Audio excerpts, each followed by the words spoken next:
যে মালিক হাজারো প্রতিবন্ধকতা দূর করে আজকে এই মাহফিলকে কবুল করেছেন, আমরা সবাই সেই মালিকের দরবারে শুকরিয়া আদায় করছি। সকলে মিলে বলছি আলহামদুলিল্লাহ।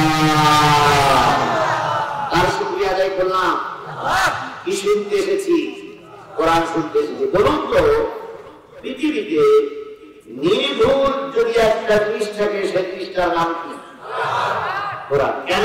আল্লাহ বলতেছেন যালিকাল কিতাবু লা রাইবা ফীহি,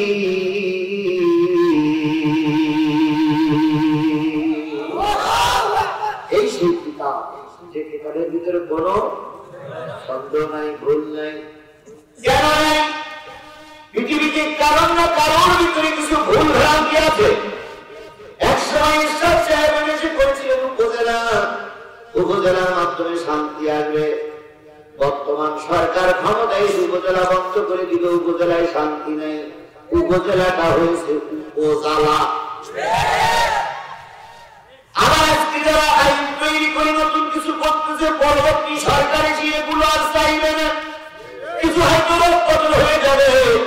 মানুষের তৈরি করা আইন আরেকজন মেনে নেয়, আরেকজন মেনে নেয় না। কিন্তু আল্লাহর যে বিধিবিধান গুলো আছে, ওর ভিতরে কেউ ভেজাল ঢুকাইতে পারে না। জন্ম লগ্ন থেকে সূর্য উঠতেছে, সূর্য কি টাইমের হেরফের করে? জন্ম লগ্ন থেকে রাত দিন হয়, রাত কখনো পুরো পালস করেছে? কারণ সেগুলো কার ইশারায় চলে? এই কোরআন আল্লাহর ইশারায়। আল্লাহ নিজেই বলেছেন নাহনু নাযালনা যিকরা ওয়া ইন্না লাহু লাহাফিজুন।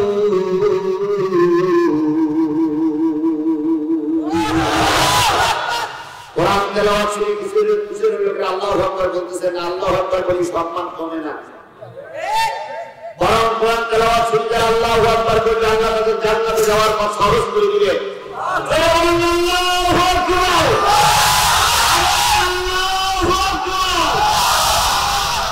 এই কোরআন নাযিল করেছি আমি আল্লাহ।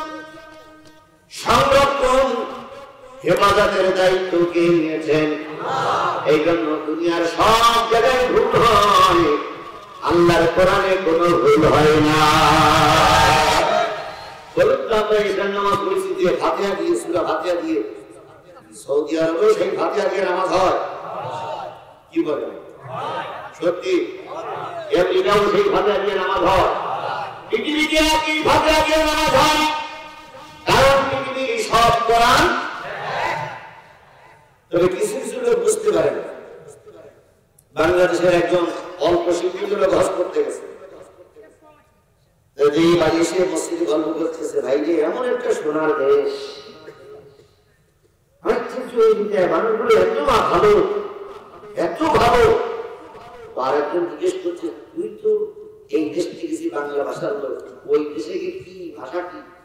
ভাই সব জায়গায় আমি, সব জায়গায় কোরআন, যেখানে যাই সেখানে কোরআন লেখা, আইজার ভিতরেও কোরআন লেখা। তবে দুটো জিনিস দেখলাম বাংলা, তার একটা আযান আর সূরা ফাতিহা, এই দুটো দেখলাম বাংলা, আর সব আরবি। আযান আর সূরা ফাতিহা কি বাংলা? তার মানে ওই লোক আযান আর সূরা ফাতিহা ছাড়া জানে না, এটা হচ্ছে এই দুটো কেবল বাংলায়, আর সবার। আমি যে জিনিসটা বোঝাতে চাচ্ছিলাম সেটা হলো সৌদির কোরআন, বাংলাদেশের কোরআন, পাকিস্তানের কোরআন, আমেরিকার কোরআন, গোটা পৃথিবীর কোরআন সব কি এক। কারণ এই কোরআনের হেফাজত করেছেন কি? এই জন্য গোটা পৃথিবীর সব জিনিসের ভিতরে ভেজাল আছে, আল্লাহর কোরআনের ভিতরে কোনো ভেজাল নাই। বলুন তো, হাদিসে কি ভেজাল আছে? হাদিসে কি ভেজাল আছে?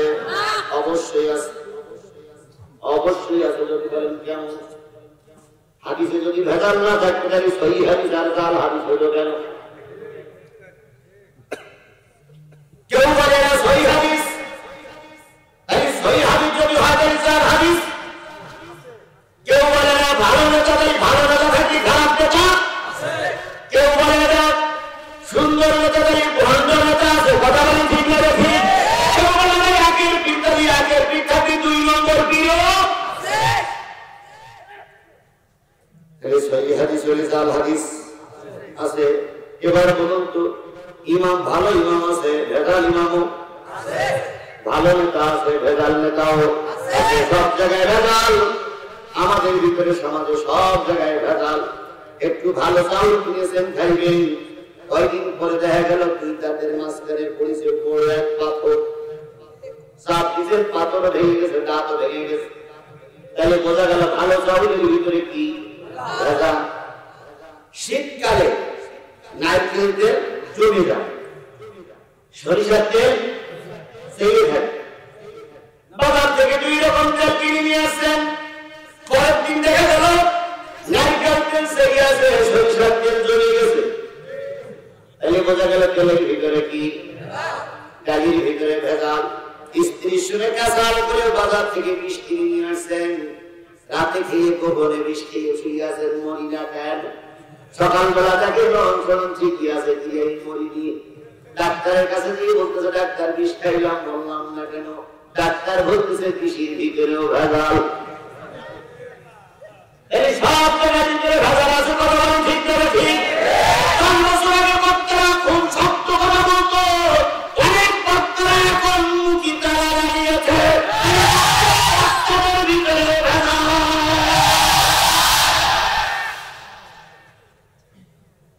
ভেজাল নেই একটা জায়গায়, সেটা কোন জায়গা? আরো দূরে বলেন সেই জায়গাটা কি জায়গা? আল্লাহর কোরআনে কোনো ভেজাল নাই। আর এই কোরআন শুনতে যারা বসে আর শেষ পর্যন্ত যারা থাকে, এদের ভিতরে ভেজাল থাকে না। যারা ভেজাল মার্কা শ্রোতা আসছে তারা বাদাম খেয়ে বেড়াচ্ছে, যারা ভেজাল মার্কা শ্রোতা তারা বাড়ি গরু গোশত খাচ্ছে। এই মঞ্চে যারা ভেজাল মার্কা নেতা আছে, আধা ঘন্টা হয়ে চুপচাপ করে চলে যাবে।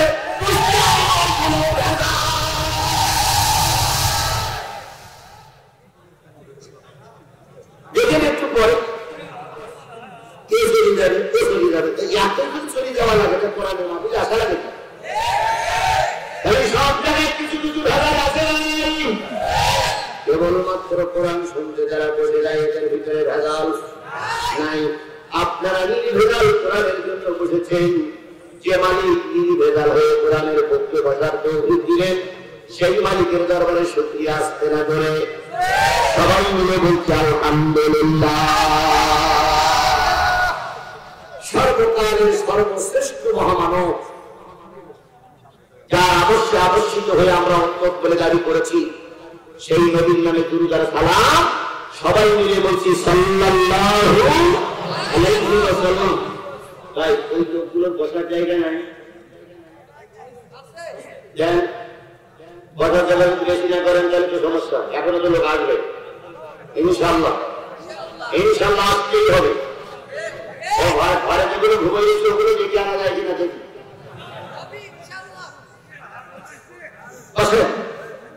বর্তমান যে জিনিসটা আমরা চাচ্ছিলাম গরিব থেকে ভালো মানুষ সমাজে কেউ ছিল, এখন কেউ আছে কিছু লোক দুঃখ করে কষ্ট করে বলে এখন লাইন খারাপ, অবস্থা খারাপ বলে এখন ভালো কথা বলি না।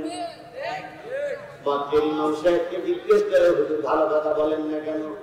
ভাই দেখো না অমুক হুজুর জেল খাইতেছে, অমুক হুজুর মামলার আসামি, অমুক হুজুর চাকরি গেছে, অমুক হুজুরি ব্যবসা প্রতিষ্ঠানে আঘাত করেছে, আমিও যদি হত্যা বলি আমারও ক্ষতি হতে পারে। এরকম কাবাসারি হুজুর আমার সমাজে আছে না নেই? আছে না নেই? সকল নেতা সকল কর্মীর কাছে একটা প্রশ্ন, দুনিয়ার আমি যখন ধর্মের কথা বলতেছি, রসুল ধর্মের কথা বলেছিলেন, রসুলের যুগটা তোমার যুগটা আমার চাইতে রসুলের যুগ কঠিন ছিল না সহজ ছিল? বলে বলেন সহজ ছিল না কঠিন ছিল?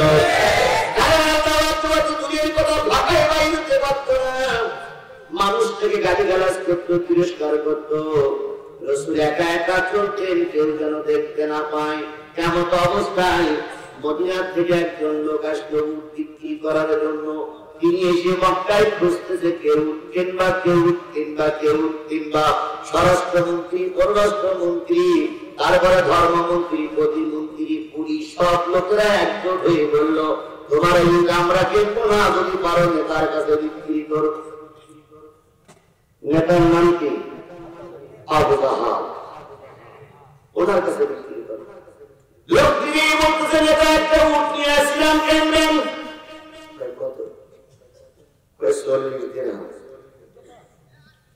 আবু জাহেল বলল দাদা, ঘরের ভিতরে নিয়ে গেল। লোকটা রাস্তার সামনে দাঁড়িয়ে আছে। আবু জাহেল 80 টাকা নেবে। কিছুক্ষণ করে নেতা বাইরে আসছে। নেতা টাকা, নেতা টাকা। আবু জাহেল আমার কেন? আমি এই দেশের প্রেসিডেন্ট। আমি যে নাই বলি ওইটাই আইন। আমি যার ধরতি বলি সেখানে তোর, আমি যার শান্তি বলি সে ছাড়া পায়। আমি এই দেশের অভিমান, আর তুই আমার কাছে টাকা চাইবি না। বলতেছে চাচা অনেক কষ্ট করে এসেছি, টাকাটা দেন, মেরে দিয়ে না। আবু জাহেল বলতেছে কালকে দেখা কর। কালকে আসার পরে বলতেছে কালকে দেখা কর। এইভাবে করতে করতে মাস চলে গেছে। 40 টাকা আদায় হয় না, কারণ নেতা এখন পাওয়ারে দিয়ে আলহামদুলিল্লাহ না দিলি সুবহানাল্লাহ। যে নেতা যখন ক্ষমতায় যায় সেই চিন্তা করে আমি যা বলবো তাই। এরপরে কিছুদিন পরে নির্বাচনের চরিত্র ভুলের মতন পবিত্র হয়, অথচ গরিবের টাকা সরকার কেটে দিতে।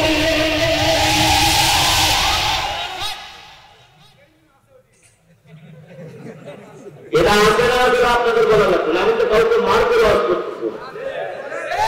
এরকম দলপতি, এরকম নেতা আমার সমাজে আছে না। নেতৃত্ব পাওয়া খুব সহজ, টিকায় রাখা খুবই কঠিন। ফুলের মালা পরে যদি জাতির সঙ্গে আপনি ভালো ব্যবহার করেন, জাতির ফুলের মালা পরে যদি জাতির সঙ্গে কাজকারি করেন, ওই ফুলের মালা দেখেন জাতি আপনার বলে জুতোর মালা।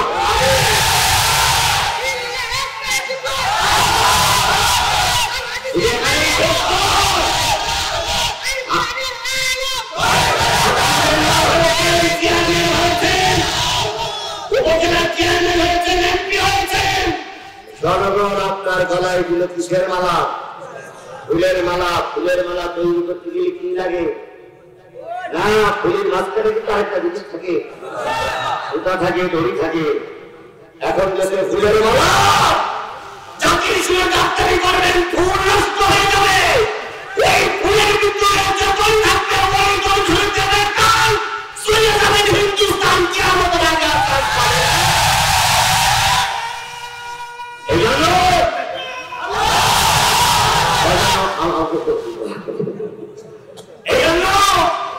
সম্মান দেওয়ার মালিক কে? আবার সম্মান দেওয়ার মালিক কে?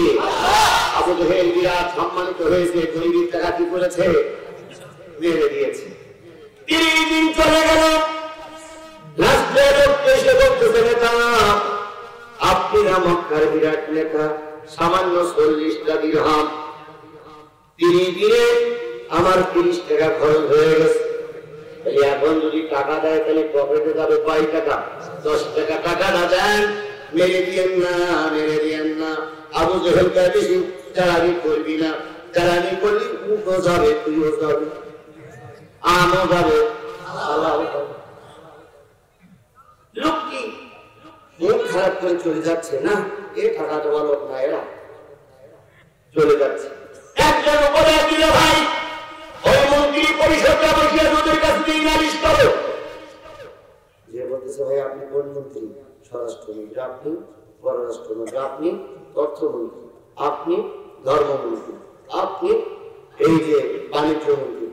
তো আপনাদের নেতার কাছে উদ্বৃত্তি করলাম, 30 দিন হয়ে গেছে। 40 টাকার উদ্বৃত্তি, 30 টাকা শেষ। 40 টাকাকে তো আদায় করা যায়?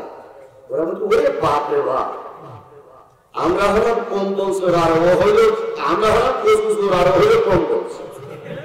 আমরা হলাম এই সাধারণ 2 টাকা চোর, আর ও হইল কি বলে ব্যাংকের টাকা চুরি করেছে। ও আমরা পারবো না, ভাই করি, চলে যাও। লোকটা যখন মন খারাপ, একজন বললো একটা বুদ্ধি তোমার দিতে পারি ভাই। সে কি? আমরা আছি কাবার দক্ষিণ পারে উত্তর পারে আর একটা লোক বসে আছে, তিনি একা, কেউ নেই তার সঙ্গে।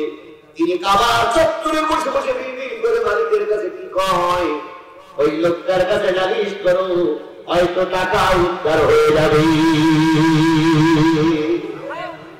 আবার অপর প্রান্তে তিনি বসে আছেন, তিনি কে? মুহাম্মদ রাসূলুল্লাহ। ডাইনে বামে সামনে পিছনে কোনো লোক নাই, একা একা। লোকটি নবীর সামনে দাঁড়ান। ভাই ভাই কি হয়েছে ভাই? আপনাদের নেতার কাছে কোন নেতা হবে না, এটা উদ্বুদ্ধ করেছিলাম 40টা। এক মাস যদি তালাশ রায় দেই, কাজ দেই, প্রতিদিন এই দেই সেই দেই করে 30 টাকা খরচ হয়ে গেল। আর 10 টাকা আছে ফিরে যাচ্ছিলাম, তো একজন আপনার জায়গায় গেছে, টাকাটাকে আদায় করতে বাজায়। বলুন যারা দিয়েছে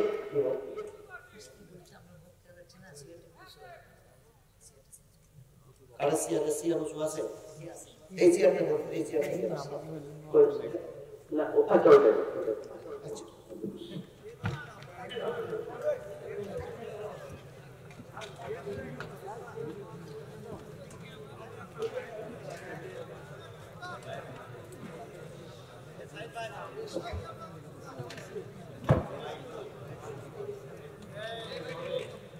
এই মাইকটা মাইক শুনে না, মাইক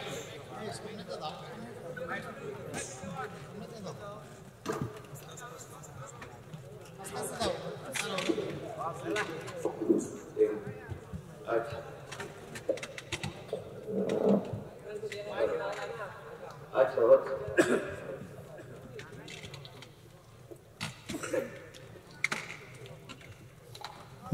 বিক্রি করেছি কয় টাকা? অর্থ হয়ে গেছে কত? আছে কত? নালিশ করেছি কার কাছে? মুহাম্মদ।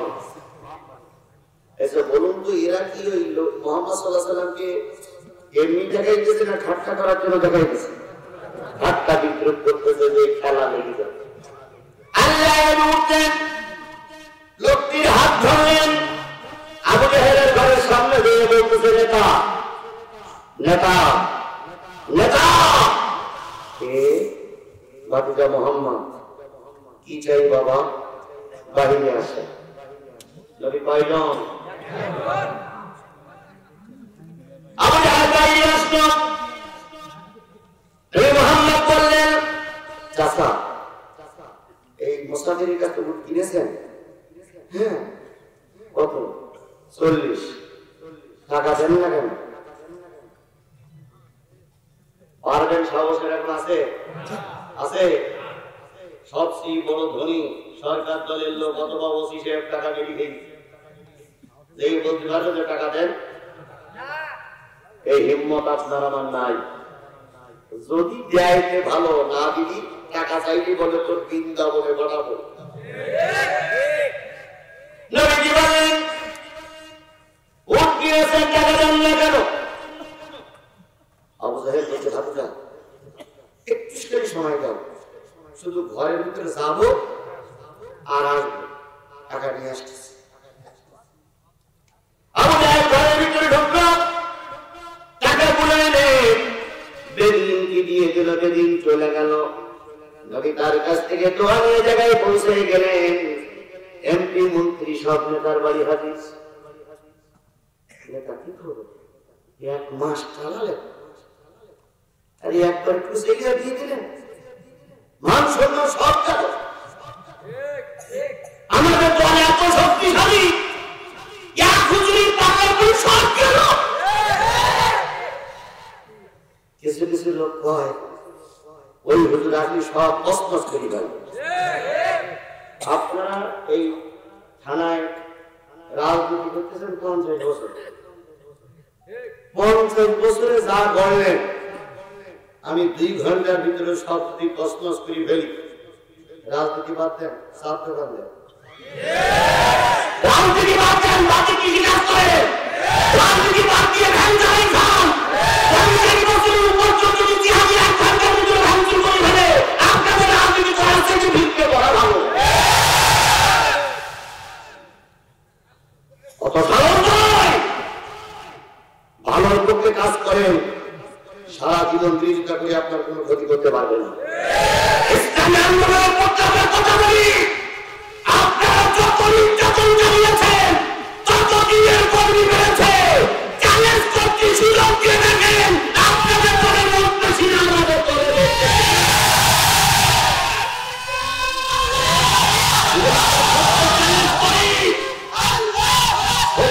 ছোট্ট একটা চ্যালেঞ্জ করি। আমি জিহাদি বাড়ি আমার সাথ ফিরাই, আমি গেছি কোরআনে দাওয়াত দিতে, একটা লোকের পকেট খরচ টাকা আমি দেইনি, বরং এগুলি পকেটে টাকা নেব। আপনারা আগামীকাল এই শেরপুর তথা বগুড়ার সবচেয়ে বড় নেতার এই প্রত্যন্ত অঞ্চলে মিটিং করুন। কাউকে একটা টাকা দিবেন না, শুধু মাইকিং করে লোক জমা করুন। যদি আমার থেকে আপনাদের সরাসরি লোক বেশি হয়, আমি আর কখনো শেরপুরে আনবো না। আর যদি আমার থেকে লোক জমা করতে বেশি না করেন, দয়া করে কোরআনের বিরুদ্ধে করবেন না, খোদার গজব নাযিল হবে।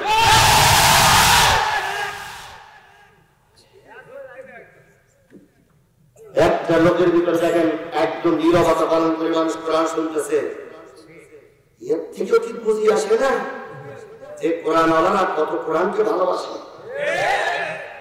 আবু জাহেল ডাক দিয়ে বলতেছে, তোমরা যে বলতেছো মুহাম্মাদের ভয় পাও না, ভয় পাই না, আমি যে অবস্থা দেখি সেই অবস্থা যদি তোমরা দেখতে সবাই কাপড় নষ্ট হয়ে যেত। নেতা কি দেখেছেন? দেখলাম দুটো রেওয়াজ আসছে, দেখলাম যে আমি যখন মোহাম্মদ যখন টাকা চাইছে তখন দেখলাম দুই পাশে দুইজন তরবারি ধরে দাঁড়াই গেছে। সে দুজন লোক আমি কিয়ামতের আগ পর্যন্ত দেখবো মনে হয় আর কোনোদিন দেখিনি। সেই দুজন লোক ইশারা কিন্তু টাকা ফেল, তোমার কান্না মিশি বলো টাকা ফেল, বাধ্য হয়ে টাকা দিতে বাধ্য হয়েছে। আরেকটা রেওয়াজ আছে যে মোহাম্মদের দুই পাশে দুই উট দাঁড়িয়ে আছে, উট মাথা গুলস্তা বেঁধে টাকা দেয়, টাকা দেয় তোরা কামড়াইতেই পারো, ওই দিকে টাকা দিছে। এই অবস্থা তোমরা দেখি তাহলে তোমাদের পেশাব পাইখানে একে টাকাই হয়ে যেত। যেদিন ইকরামুল জাত্তিয়ান সেটা হওয়ার ভাবে ছিল একা, কথা বলে ঠিক না ঠিক? যদি সত্যের পক্ষে কথা বলেছে সাহিত্য বলেছে কে? তুমি আমি যদি সত্যের পক্ষে কথা বলি কেউ থাকার দরকার নাই, ময়দানে নামানোকে আল্লাহ ময়দান থেকে উঠাই নেবে সেই আল্লাহ। আধারে ভয় পেও না, আধারে ভয় পেও না, আলো আছে আড়ালে, জালিমেরা পালিয়ে যাবে তুমি উঠে দাঁড়ালে। আধারে ভয় পেও না, আধারে ভয় পেও না, আলো আছে আড়ালে, বাকিরা পালিয়ে যাবে তুমি রাস্তায় দাঁড়ালে। ওয়ালা তাহিনু ওয়ালা তাহজানু ওয়া আনতুমুল আ'লাউনা ইন কুনতুম মুমিনিন। তোমাদের কোনো ভয় নেই, তোমাদের কোনো চিন্তা নাই, আমি আল্লাহ পাক তোমাদের বিজয় দেব যদি তোমরা কি হও। আমরা সেই মুমিন হতে চাই, কথা বলে ঠিক না ঠিক? মুমিন হতে গেলে আল্লাহর পথে রাসূলের পথে থাকা লাগবে। আল্লাহ শুকরিয়া আদায় করছি সেই রাসূলের নামে দুরূদ আর সালাম তিনি একা হলো কোরআনে দাওয়াত দিয়েছেন। দুরূদ আর সালাম দিয়ে শুরু করছি সাল্লাল্লাহু আলাইহি ওয়াসাল্লাম। বন্ধুগণ, এই যে প্রশ্ন করে আপনাদের এসেছেন কি শোনার জন্য? আমার সকল বন্ধুদের কাছে দাবি করছি কি শোনার জন্য এসেছেন?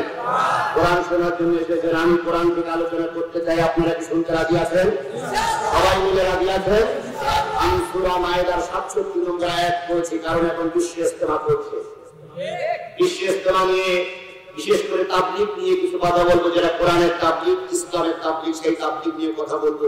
আরেকটা জিনিস চলছে, পবিত্র রজব চাঁদের আজকে 27 তারিখ। এই চাঁদের এই রাত্রিতে আল্লাহর নবী সশরীরে গমন করেছিলেন কোথায়? আরশে আযীমে। সেখানে আল্লাহর সঙ্গে কি কথাবার্তা হয়েছিল হালকা কিছু কথা বলবো 67 নম্বর আয়াতের উপর ভিত্তি করে। আপনারা কি শেষ পর্যন্ত থাকবেন না আমারে ফেলাই রেখে চলে যাবেন? যদি কেউ চলে যান আমার দুঃখ নাই, কিন্তু আল্লাহ রাসূল কি বলে, আল্লাহ পাক কি বলেছেন ভালো করে শুনেন। আল্লাহ বলেছেন ওয়াইদা কুলিয়াল কোরআন ফাসতামিউ লাহু ওয়া আনসিতু লাআল্লাকুম তুরহামুন। তোমরা যদি যখন কোরআন পড়া হবে এই কোরআনগুলো যদি তোমরা চুপচাপ বসে রেখে শোনো, আমি আল্লাহ ওটা করতেছি তোমাদের রহমত দিয়ে ভরে দেওয়া হবে। 1 2 3 মঞ্চে আছে অনেকগুলো লোক, একটা লোক হাত তোলেন, তোমরা এসে সরকার দলের হোক, বিরোধী দলের হোক, জামাত ইসলাম হোক, চরমলাই হোক, হেফাজত হোক, ফুলপুরা হোক, আটরশি হোক, 14 রশি হোক, যত রশির লোক হোক, একটা লোক হাত তোলেন যে হুজুর আমার রহমতের দরকার নাই। পারবেন কেউ? আমিও পারবো। আরে রহমত আল্লাহ পাক বলেন যদি কোরআন চুপচাপ বসে বসে শোনো রহমত পাবে কে? আরে বসে বসে শুনলেই রহমত হবে, তারাই শুনলে রহমত পাওয়া যাবে না। যারা বসে জায়গা আছে, যদি জায়গা পান রহমত দিতে গেলে বসতে হবে, যদি না বসে তাহলে বুঝবো রহমত আপনাদের দরকার নেই। এখন বসবেন কিনা ওরা আপনাদের রহমতের দরকার নেই, বসবেন আর না বসতে দাঁড়াই যাবে, তবে চলে যাই না চলে গিয়ে কিন্তু গজব লাগবে।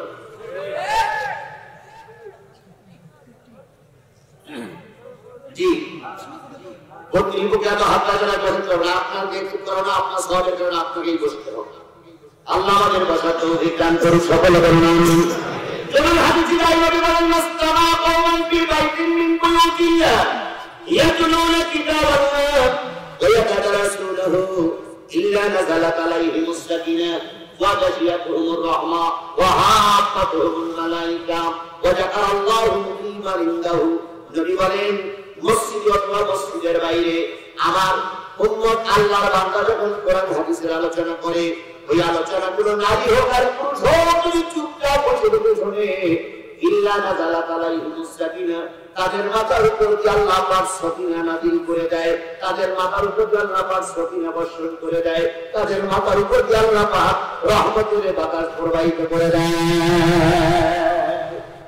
কি শুনলেন? যিনি কোরআন বলতেছেন, যারা কোরআন শুনতেছেন, যদি বিয়াদবি না করো তাহলে মাথার উপর দিয়ে কিসের বাতাস?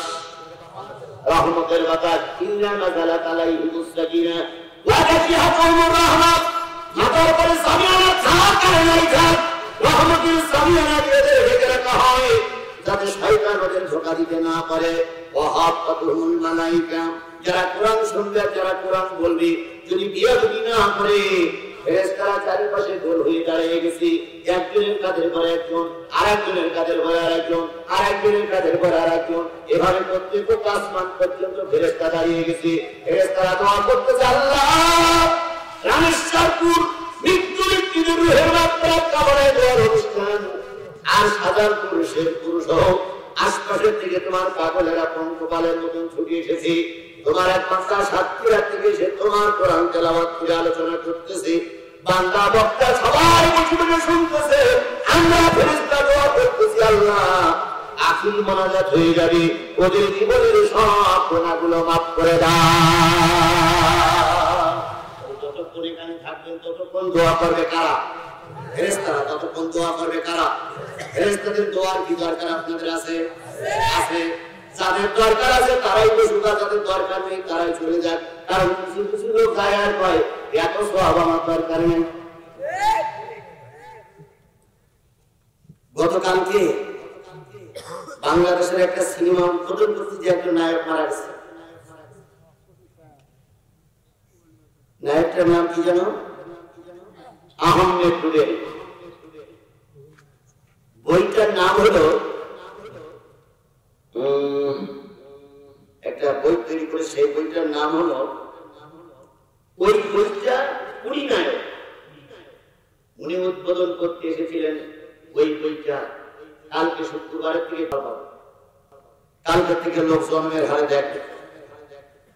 আহম্মদ রুবেল এই নায়ক শুক্রবারের দিন সন্ধ্যায় একটু আগে গাড়ি থেকে নেমেই বুক ব্যথা, হাসপাতালে নেওয়ার পথেই মৃত্যু। চিত্র জগতের এত বড় একজন নায়ক একটা বই তৈরি করলো, কালকে থেকে বইটা প্রতিটা প্রেক্ষাগৃহে দেখানো হবে। সেই বইটা দেখানোর আগেই তিনি বিদায় নিলেন, সেই বইটা উদ্বোধন করার আগেই তিনি বিদায় নিলেন। আমরা এখানে যারা আসি বসে আছি, আমরা এখান থেকে রাস্তায় ওঠার আগেই তো আমাদের মৃত্যু হতে পারে না? এক মিনিট নেই ভরসা, সাঙ্গ হবে রাজা। ও বন্ধু, এই জন্য এই মাহফিল আপনার আমার জীবনের শেষ মাহফিল হতে পারে। কথা বলেন ঠিক না ঠিক? আমি আপনাদের নিয়ে শেষ মোনাজাত করবো, মোনাজাত না করে আমরা একটু বাড়ি যাবো না। কিছু লোক মনে করতেছেন হুজুর যেভাবে গোসাই গোসাই নিচ্ছে হজরের নামাজ পড়ি মনে ছেড়ে দিন না রে ভাই। যারা আমার ওয়াজের আগে শুনেছেন, আমি কোন অবস্থায় 2 ঘন্টা বেশি আলোচনা করি না, এটা আমার আকাঙ্ক্ষাই। আপনি যতই পাম্পটি দেন আর যতই হুমকি ঝুঁকি দেন, সময় আমার 2 ঘন্টা। এই জন্য 12টা বাজতে আপনি বললেও মনে রাখ না বলবো, এই এতটুকু সময় যদি আমি বসে থাকি তাহলে আমার জন্য কি তারা দোয়া করতেছে, ফেরেশতারা চারিপাশে ফেরেশতারা দোয়া করতেছে আমার মাগফিরাতের জন্য।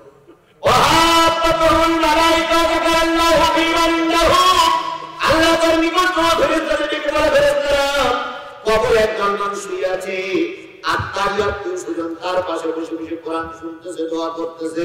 ফেরেশতা সাক্ষী থাক, শেষ মোনাজাত করে ওরা যখন চলে যাবে, কবরবাসী আর তারা উপরে আছে, ওদের সকলের জীবনের গুনাহগুলো মাফ করে দেওয়া হবে। আল্লাহ আমাদের জীবনের গুনাহ মাফ করবার ওয়াদা করেছেন, এই জন্য গুনাহ মাফ না করে কেউ বাড়ি যাব না ইনশা। এবার বলুন তো কয়টা দিচ্ছে আপনাদের ঘড়িতে দেখেন, 10:50 মানে 11টা হয়ে গেছে। আর একটা ঘন্টা কোরআনের মাহফিলের জন্য থাকতে হবে। ভালো লাগুক আর নাই লাগুক, শুধু সওয়াবের আশায়, কবরবাসীদের কল্যাণের আশায়, মুক্তির আশায় 1 ঘন্টা থাকা লাগবে। রাজি আছেন? কারা কারা রাজি নেই তারাই হাত তোলেন।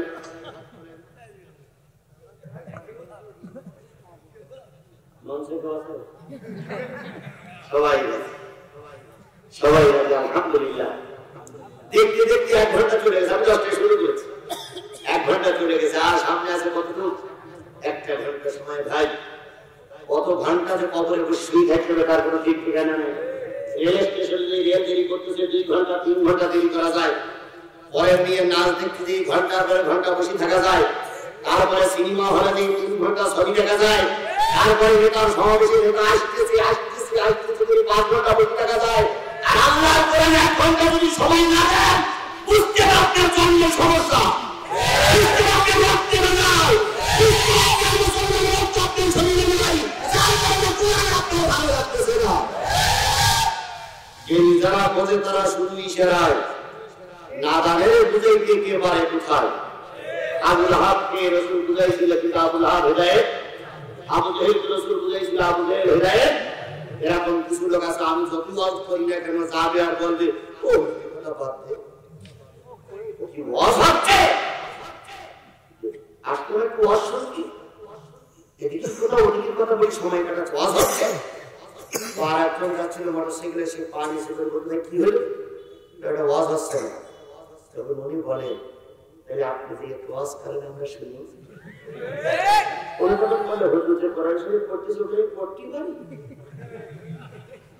পড়তে পারেন, আমাদের ভূত ধরতে পারে, কথা বলে ঠিক লাগে। আপনার কাউকে যেরকম বল আছে কিনা তাহলে কথা বলেন তো দেখি আপনি কয়েকটা বলেছেন, সে বেলায় কাপড় নষ্ট হয়ে যাবে। নিজেই ভূত ধরা যায়, নিজেই ভূত ধরা যায়। তবে 1 ঘন্টা সময় থাকতে আপনারা রাজি আছেন? কারা কারা আমার হাত উঁচু করে দেখা, মাশাআল্লাহ। দেখেন তো কারা কারা হাত তুলি, মাশাআল্লাহ। হাত তামাম আয় দেখালাম। আমার হাত উঁচু করা, আপনার হাত উঁচু করা আল্লাহ দেখেছে, দেখেছে, দেখেছে। আমি হাত উঁচু করেছি কি করবো, আর আপনারা হাত উঁচু করেছে কি শুনলেন। যদি আপনাদের ফাঁকি দিয়ে আমি চলে যাই, কিয়ামতের দিনে আপনারা সবাই আমার বিরুদ্ধে আল্লাহর কাছে নালিশ করবেন যে হুজুর আমাদের বলেছিল থাকতো কিন্তু থাকতে পারিনি। যদি কোনো সমস্যা না, সমস্যা হতো তাই আপনারা। আর যদি আমি বলি আর আপনারা যদি চলে যান, কিয়ামতের দিন আল্লাহ আমি ফেরেশতা সবাই আপনার বিরুদ্ধে নালিশ করবে। আল্লাহ সেই পুরো মুসলমানের আমার তাকের মুখে দিয়ে ওরা শিয়ালের মতন চলে গেছিল, এরা মুনাফিক মুনাফিক মুনাফিক। কারা কারা মুনাফিক হবে না, কারা কারা ভালো হবে না, আপনার ব্যাপার। যদি আমার মোনাজাতের কেউ চলে যায়, পিছনে সাদা কালামের সাদা কালি দিয়ে লিখে দেবেন মুনাফিক নম্বর 1। আল্লাহ আমাদের 1 ঘন্টা কবুল করুন। রাজি আছেন তো? মাশাআল্লাহ। আল্লাহ সবাইকে হেফাজত করুন, সবাইকে হেদায়েত দিন। মাঝখানে খুশকিরি দিয়ে সেটা হলো কবর খোলায় যারা গোরস্থানে যারা শুয়ে আছে তারা কি মৃত্যু লোক না জীবিত লোক? এই লোকগুলো কয় হাজার হবে? ধরে নিলাম 7,000 কি 8,000 লোক, মহিলা আছে 5,000, 8 5 13,000 লোকের ভিতরে 3টি লোক মাত্র হাত তুলেছে, হুজুর আমার পরিবারের কোন লোক কবরে যায়নি। তোলেন মঞ্চে এবং নিচে সবাই হাত তোলেন, আমার কোন লোক কবরে যায়নি, হাত তোলেন। আমার দাদা দাদি, তার বাপ 14 কোটি 15 কোটি 16 কোটি 17 কোটি সব ব্যক্তি হাত তোলেন। তো এইবার একটা লোক হাত তোলেন, হুজুর আমার সওয়াবের দরকার নেই, আমি স্বপ্ন দেখেছি আমার পরিবার থেকে যত লোক চলে গেছে সব জান্নাতে বসে আছে। হাত তুলতে পারবেন? অসহায় লোকদের জন্য আজকের নেকির দরকার আছে না নাই? কেমন দরকার? যখন শুনতে এসেছেন বাবার থেকে বাপ দাদা 14 গোষ্ঠীকে বেড়ে বলেছে, খোকা যাত্রায় যাস না, সিনেমায় যাচ্ছিস না, যাচ্ছিস কোরআনের মাহফিলে, নিশ্চয়ই দোয়া হবে, দোয়ার সময় আমার জন্য একটু দোয়া করিস, আল্লাহ যেন আমার কবরের আযাব মাফ করে দেয়। ওই লোকটি কিন্তু আপনার আসার সময় আপনার কাছে যা বলেছে আপনি শুনতে পান নাই। আবার যখন আপনি চলে যাবেন, দোয়া না করে যদি চলে যান, কবরে যদি কিছু না পৌঁছায়, লোকটি যখন কান্দে, খোকা কত লোকের কবরে আযাব মাফ হলো, মাফ হলো, কিন্তু আমার কবরে কোনো নেকি আসলো না, মনে হয় তুই মনে হয় আমার জন্য দোয়া করিস নি, একটু খেয়াল কর, আমি যে ঘর বানাইছিলাম সেই ঘরে তুই আছিস, তোর দাদা যে ঘর বানিয়েছিল সেই ঘরে আমি ছিলাম, তোর পত্তা যে ঘর বানিয়েছিল সেই ঘরে তোর দাদা ছিল, এভাবে করতে করতে 14 পুরুষ তোর জন্য রেখে আসতাম, আর তুই একটু দোয়া করে দিলে আমি কবরে শুয়ে শুয়ে দোয়া করতেছি, আল্লাহ যেন তোর সংসারে অশান্তি দেয়, আল্লাহ যেন তোর ভিতরে বড় রোগ ঢুকায় দেয়, আল্লাহ যেন তোর ছেলে মেয়ের ভিতরে বিপর্যয় সৃষ্টি করে, আল্লাহ যেন তোর সংসারে শান্তি না দেয়। এই মৃত্যু ব্যক্তি কবরে বসে বসে দোয়া করে, এই জন্য মৃত্যু ব্যক্তির দোয়া নেওয়ার আশায়, তাদের কবরের আযাব মাপের আশায় আমরা বাপ মা নামে, তাদের বাপ নাই, মা নাই, দাদা নাই, দাদি নাই, যদি 10-20 করে টাকা দেই আজকে ওসিলাই করে তাদের কবরের আযাব মাফ হতে পারে। এই জন্য তাদের পকেটে টাকা আছে, 20টা টাকা কি কবরস্থানের উন্নতি করতে দেওয়া যাবে? যাবে যাবে। এবার বলুন তো আপনার পকেটে টাকা আছে কিনা? আমি জানি, জানি জানি না, জানে কে? আল্লাহ জানে, হাত জানে। এই হাত জানে আপনার পকেটে টাকা আছে কিনা। আবার যখন দেবেন তখন হাত জানবে, কথা বলে ঠিক না? ঠিক। যদি আপনি না দেন কিয়ামতের দিনে এই হাত ধরবে, আমি আমানা ফিমালা ওয়াহিদি তুকাল্লিমুনা আইদিহিম তাশহাদু বিমা কানু ইয়াকসিবুন। হাত বলবে, আল্লাহ তোমার বান্দাদের পকেটে টাকা ছিল কিন্তু দেইনি, হাত কিন্তু বিরুদ্ধে সাক্ষী দেবে। এই জন্য সর্বনিম্ন 20, ওপরে 30, 40, 50, 100, 200, 500, 1000, 2000, 5000, 10000, 30000, 40000, 50000, 1 লাখ, 2 লাখ, 5 লাখ, 10 লাখ, সেটা পারেন দেবেন, কিন্তু 20 টাকা নিয়ে কেউ আসবেন না। যদি মনে করেন হুজুরের কাছে টাকা নেই, তাহলে আরেকজনের কাছ থেকে নিয়ে দেন, বাড়ি দিয়ে পরিশোধ করবেন। আবার বলবেন যে ভাই যদি কিনে না বলবেন তোর নামে 40 টাকা সওয়াব পাবেন, দেন পকেটে হাত দেন, সবাই হাত দেন। হাত দেওয়ার আগে আমি বলি না, এখন টাকা আমি আগে আমার বলতে দেবেন, তারপর যারা উপরে বসে আছে তারা সবাই কি অতিথি না? এরা সবাই চেয়ারম্যান। চেয়ার হলো ইংরেজি শব্দ, ম্যান হলো ইংরেজি। চেয়ারম্যান মানে যে লোক চেয়ারে বসে থাকে। আপনারা বসে আছেন মাটি, এনারা বসে সব চেয়ার, এনারা চেয়ারম্যান না কি? তাই বলে না চেয়ারম্যান না? ওই একজনেই পাস করা চেয়ারম্যান, বাকি সব এমনি চেয়ারম্যান। চেয়ারম্যান কয়জন আছেন আপনারা? ও দুইজন, দুইজন হয়তো সাবেক কথা, তাই পাস করা চেয়ারম্যান। দুইজন হলো প্রতিটা চেয়ারম্যান, আর সবাই এমনি চেয়ারম্যান। আর এনাদের সম্মান বেশি করে একটু বলে বসাইছি নাকি? আপনারা যদি 100 টাকা দেন, এনাদের তো আরো 1000। আপনারা উপরে বলছেন কেন? নিচে বসেন। তাহলে আপনারা দেবেন যত কাজ, ওনারা একটু বেশি দেবে। 500 টাকার নিচে কোনো চেয়ারম্যান দেবেন না ইনশাআল্লাহ। আল্লাহ কবুল করুন, আল্লাহ কবুল করুন। কি অনেকগুলো টাকা আছে, আল্লাহ কবুল করুন, আল্লাহ কবুল করুন। কালেকশন হয়ে গেলে টাকাগুলো জমা দাও। মা বোনরা কিন্তু চলে গেছে, মা বোনেরা দিলেন, কেউ হারাম করবেন না। এবার একটু আল্লাহ নামে তাকবীর দিয়ে শুরু করি।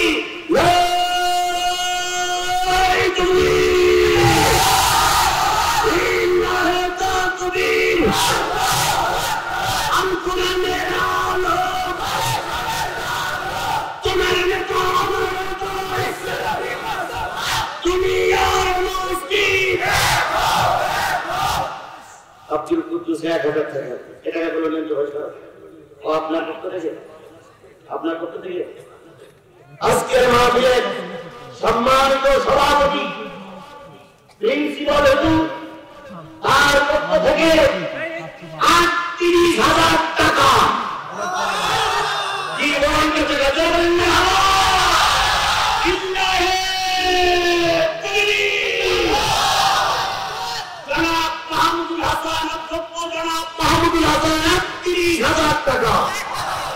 আল্লাহ সবাইকে কবুল করুন, এই দান সহ সকলের দানগুলো আল্লাহ কবুল করুন। তো ২০০০ টাকা ২০০০ টাকা হলে ৪০ করে দিত না, ২০০০ টাকা হোক নাকি? হ্যাঁ ২০০০ টাকা হোক। যে ২০০০ টাকা দিবেন এটা আমি আশা করি ২০০০ টাকা দিতে নেবেন, উনি ২০০০ টাকা পরে দেবেন ইনশাল্লাহ। আমার ভাইরা আর কেউ কাঁদে কাঁদে বসে বসে বসে বন্ধুরা এক টাকা দেবেন সেখানে না, এক টাকা নেবেন সেখানে না। হ্যাঁ এই ২০০০ টাকা ২০০০ টাকা দিয়ে দেন, ৪০,০০০ টাকা মাশাআল্লাহ। হ্যাঁ তাড়াতাড়ি করতে হবে তো, ওয়াজ কত করব? নজরুল নজরুল ৪০০ ১,০০০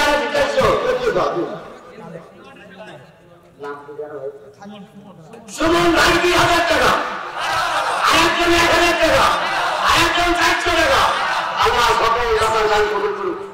আরেকজন ২০০০ কে দিয়েছেন? ২০০০ আবু সাইদ ভাই ২০০০ টাকা দেবেন মারহাবা। বাবু ভাই ১,০০০ টাকা। নারে তাকবীর। বন্ধুগণ কোন সূরা? হ্যাঁ মুসলমান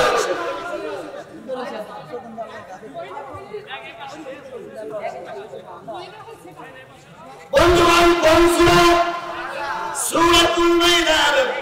একটা আয়াত আমি আপনাদের সামনে তেলাওয়াত করেছি, ভালো করে খেয়াল করবেন, ভালো করে খেয়াল করেন, অন্তরে চোখ দিয়ে অন্তরে কান দিয়ে শুনুন। মাইদা ১২০টা আয়াত। কত? ১২০টা আয়াত, ১৬টি রুকু, ৬ নম্বর পারার ৫ নম্বর সূরা। সূরাতুল মাইদা মদিনা অবতীর্ণ সূরা, সূরার ভেতরে অন্যতম সূরা। ১২০টা আয়াতের ভিতর থেকে তেলাওয়াত কৃত আয়াত কয়টি? তেলাওয়াত কৃত আয়াত হলো ৬৭ নম্বর আয়াত। ৬৭ নম্বর আয়াত যখন নাযিল হয়, আল্লাহর নবী তখন কোন অবস্থা, চারিদিকে শুধু মায়ের মা। এই অবস্থা আল্লাহ পাক বলেন, ইয়া আইয়ুহার রাসূল বাল্লিগ মা উনজিলা ইলাইকা মির রাব্বিক, হে আমার নবী রবের পক্ষ থেকে আপনার কাছে যা এসেছে সব মানুষের কাছে পৌঁছায় দাও। রবের পক্ষ থেকে আসলো কি? এই মুসলমান কথা বলেন, রবের পক্ষ থেকে আসলো কি? ভাই কালা পেয়ে একটু জোর হয় না? রবের পক্ষ থেকে এসেছে কি? বলেন। আল্লাহ পাক বলতেছে যা এসেছে সব মানুষের কাছে পৌঁছায় দাও। আমার আল্লাহ তাআলা সালাতাহু, যদি কম করো অথবা বেশি করো, নবুয়তের দায়িত্ব পালন করা হলো না।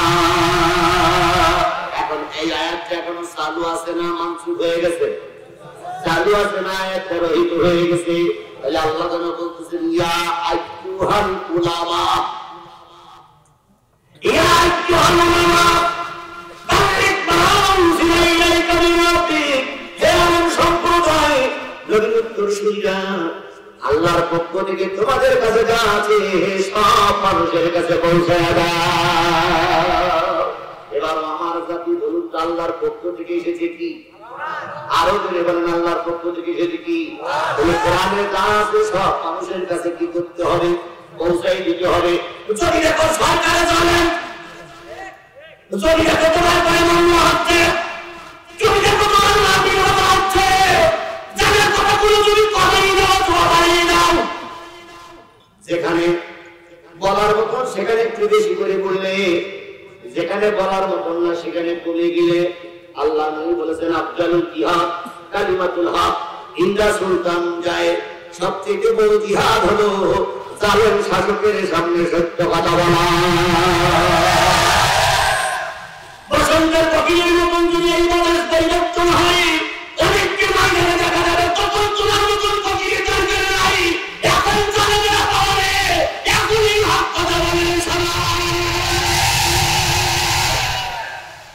কথা বলেন ঠিক না ঠিক? এবার কোরআনে যান, আল্লাহ পাক বলতেছেন আসিবান নাস ওয়া ইয়াকুলু আয়াকুলু আমান্না ওয়া হুম লা ইউফতানুন।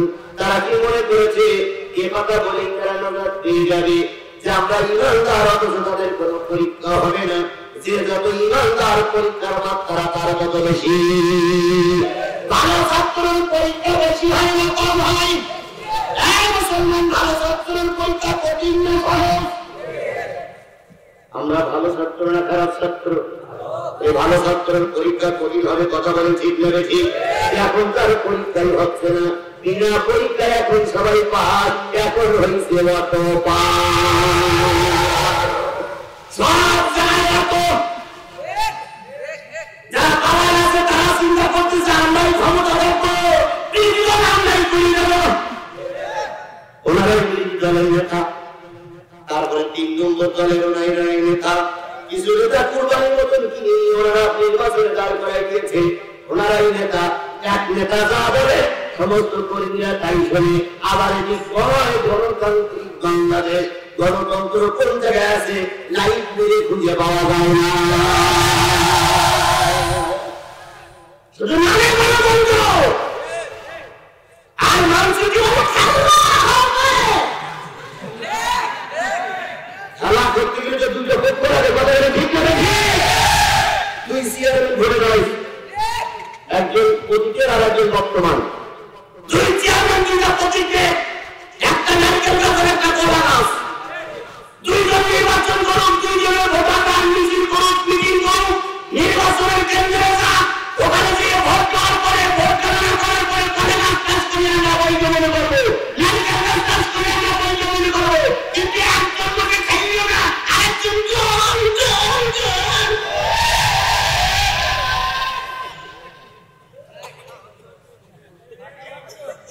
ওই খেলা কি বলল?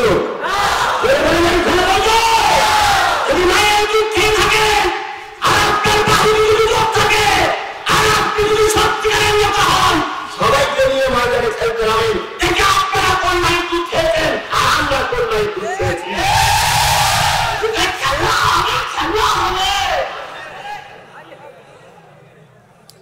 সারা রাখুন টাকা আদায় করবেন 1000 1500।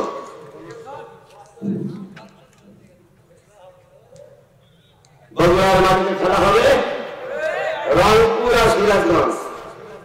সিরাজগঞ্জের পার্টি আসেনি, বগুড়ার পার্টি এসে গেছে। বগুড়ার পার্টি এসে বলতেছে আর পার্টি পেতে ওরা আসেনি।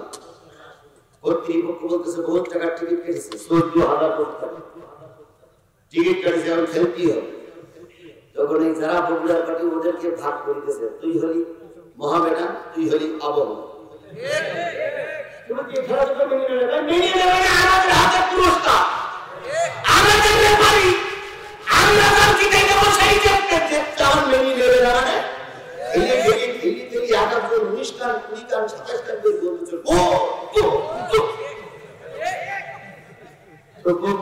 সবচেয়ে বেশি খেলতে কম খেলতে পারে সে বাড়ি গেছে। বাড়ি যাওয়ার পরে খুব হাসি খুশি ভাব, খুব খুশি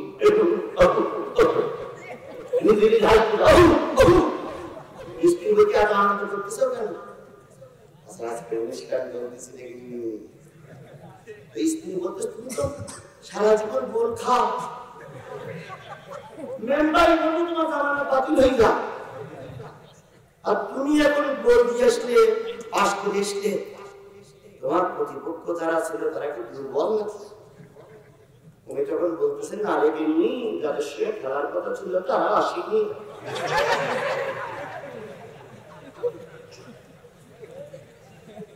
ও তখন আনন্দ করে বলতে তার অনুষ্ঠান দিলে কেন 190 গান দিতে পারেন? আজকে যারা খেলা করে পাস করতেছে ওদের অবস্থা সবাইকে খেলতে দেন, সবাইকে নামতে দেন, তারপরে খেলা করে বলবেন দেখি আপনার বাহুটি কত বড়, আমার বাহুটি কত বড়।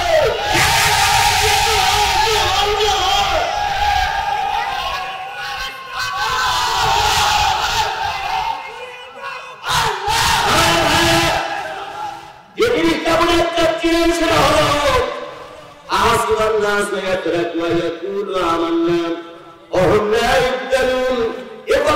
থেকে তুমি পার পেয়ে যাবে, তুমি হলো এ কথা বলে তুই পার পেয়ে যাবে, তুমি ইমানদার। অথচ পরীক্ষা হবে না, পরীক্ষা ছাড়া বোঝা যায় না ইমান আছে না। যাদের হৃদয় আছে আল্লাহর ভয়, তারা প্রভু পথ ভুলে যায় না। যাদের হৃদয় আছে আল্লাহর ভয়, তারা প্রভু পথ ভুলে যায় না। আল্লাহর প্রেম ছাড়া এই দুনিয়ায় কারো কাছে কোনো কিছু চাই না। রাতের আধারে যারা সিজদাতে রয়, দু চোখের অশ্রুতে নদী যেন বয়। ছলনার হাতছানি যতই আসুক, ছলনার হাতছানি যতই আসুক, পিছনে ফিরে তাকাই না। যাদের হৃদয় আছে আল্লাহর ভয়, তারা তবু পথ ভুলে যায় না। আল্লাহর নবী আসতে দেখা, নবী কালেমার দাওয়াত দিতে শুরু করলেন। যে লোকগুলো নবীর পক্ষে ছিল তারা সব নবী কি হয়ে গেল? শত্রু হয়ে গেল। যে আবু লাহাব রাসূলের জন্মদিনের কথা শুনে নিজের গোলাম আজাদ করে দিয়েছিল, যে আবু লাহাব রাসূলের কথা শুনে, যে আবু লাহাব রাসূলের কথা শুনে, যে আবু লাহাব রাসূলের কথা শুনে ল্যাংটা হয়ে গিয়েছিল, কাপড় চোপড় খুলে ল্যাংটা হয়ে নাচতেছে। কাবার লোক বলে নাচো কেন? নতুন ভাতিজা আইছে। এই যে আবু লাহাব রাসূলের কথা শুনে ল্যাংটা হয়ে নাচতো, নিজের গোলাম আজাদ করে দিল, 40 দিন পর্যন্ত মানুষের ছাগল গরু জবাই করে করে খাওয়ালো। সেই আবু লাহাব যখন শুনল ভাতিজা নতুন কালেমার দাওয়াত দিচ্ছে, তখন সবচেয়ে বড় শত্রু হলো সেই আবু লাহাব। কথা বলেন ঠিক নাকি? আমাদের দেশের একজন মুফাসসির, সবচেয়ে সনাতন মুফাসসির, তারও অনেকে বাজায়, কিন্তু তার বিরুদ্ধে অনেকেই সাক্ষী দিয়ে। কথা বলেন ঠিক নাকি? বাংলাদেশের ইসলামী আন্দোলনের পক্ষে শক্তি দুটো তিনটা মন্ত্রণালয় যখন দুটো তিনটা মন্ত্রণালয় দায়িত্ব পালন করেছিল, আমি কোরআন শরীফ দিয়ে বলতেছি, নেতার বিজ্ঞাপন দেওয়া যায়, কিন্তু মন্ত্রণালয় একটা পয়সা দুর্নীতি হয়েছে এই 17-18 বছরের ভিতরে একজন নেতাও দুর্নীতি মামলা তাদের নামে দিতে পারি নাই। ইসলামের পক্ষে যারা থাকে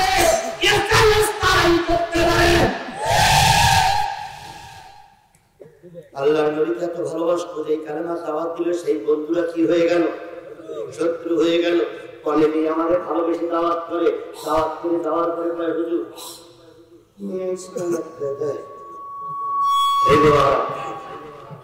কেন? তো মনে করেছিলেন যে আপনি আসলে অজ হবে, হইল টাকাও কালেকশন হইল, কিন্তু কথা একটু শক্ত হয়ে গেছে। সব ভালো, কিন্তু হক কথা বললেই শক্ত হয়ে যায়। কথা বলি ঠিক না ঠিক? সমস্ত আলেম ওলামারা এখন জেলখানা। বড় হুজুরকে তোমরা ইচ্ছা করে পুশ করে মেরেছো। মামুনুল হক যদিও জামিন পেয়েছে, খুব তাড়াতাড়ি বাহিরে আসবে। দীর্ঘ 2-3টা বছর জেলখানায় কাটাচ্ছে। আমির হামজাকে জেলে দেওয়া হলো। আলী মোহাম্মদ ইব্রাহিম বিদেশের মাটির চাকরি করে বেড়াচ্ছে। আর এই মুহূর্তে যদি আমরা কেউ কথা না বলি, বাকিরা দিন দিন করে আসবে। এখানে কারণ না কারণ মেরে যাবে কথা বলা। শেরপুরের মুসলমানেরা শোনো, তোমরা যদি আমাকে মারতে চাও মারতে পারো, কিন্তু একটা জিনিস সাদা কাগজে লিখে নিয়ে যাও, ষড়যন্ত্র করে যদি মাহফিল বন্ধ করো, যদি জিহাদের বিরুদ্ধে মিথ্যা মামলা দাও, অথবা জিহাদি ধরে যদি পুলিশে দিয়ে দাও, অথবা জিহাদি যদি রক্ত ঝরাও, আলেমদের দোয়া কবুল হবে। বাংলাদেশের 16 কোটি মানুষ করে এমন কোন দেশ নেই যে বসে আমার আলোচনা চলে না। এখন কিভাবে লাইভে আমার আলোচনা চলছে, ওরা কাবার চক্রে বসে দোয়া করবে, এমন গজব নাজিল হবে, কিয়ামতের আগ পর্যন্ত দোয়া করে গজব থেকে বাঁচতে পারবে না।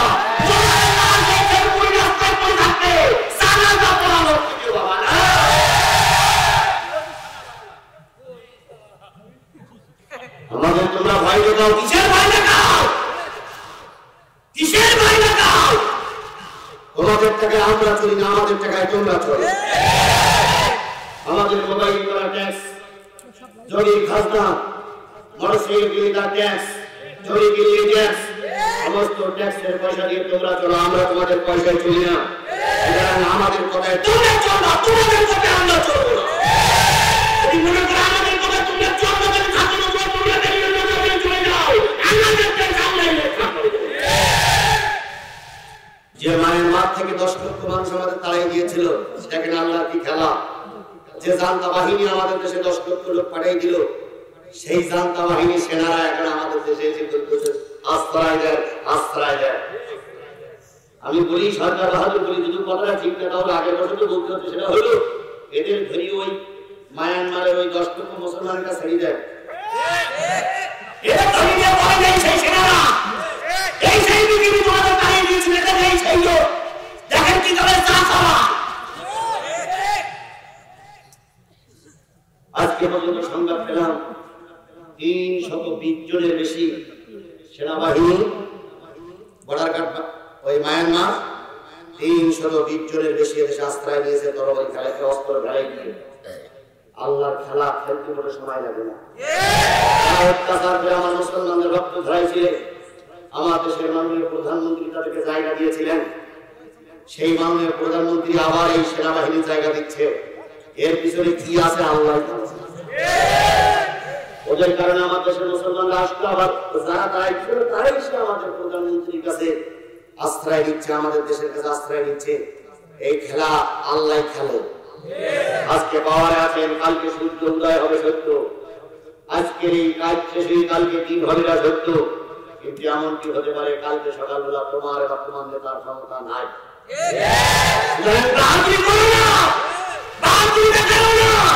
আজকে আছে কালকে থাকবে না।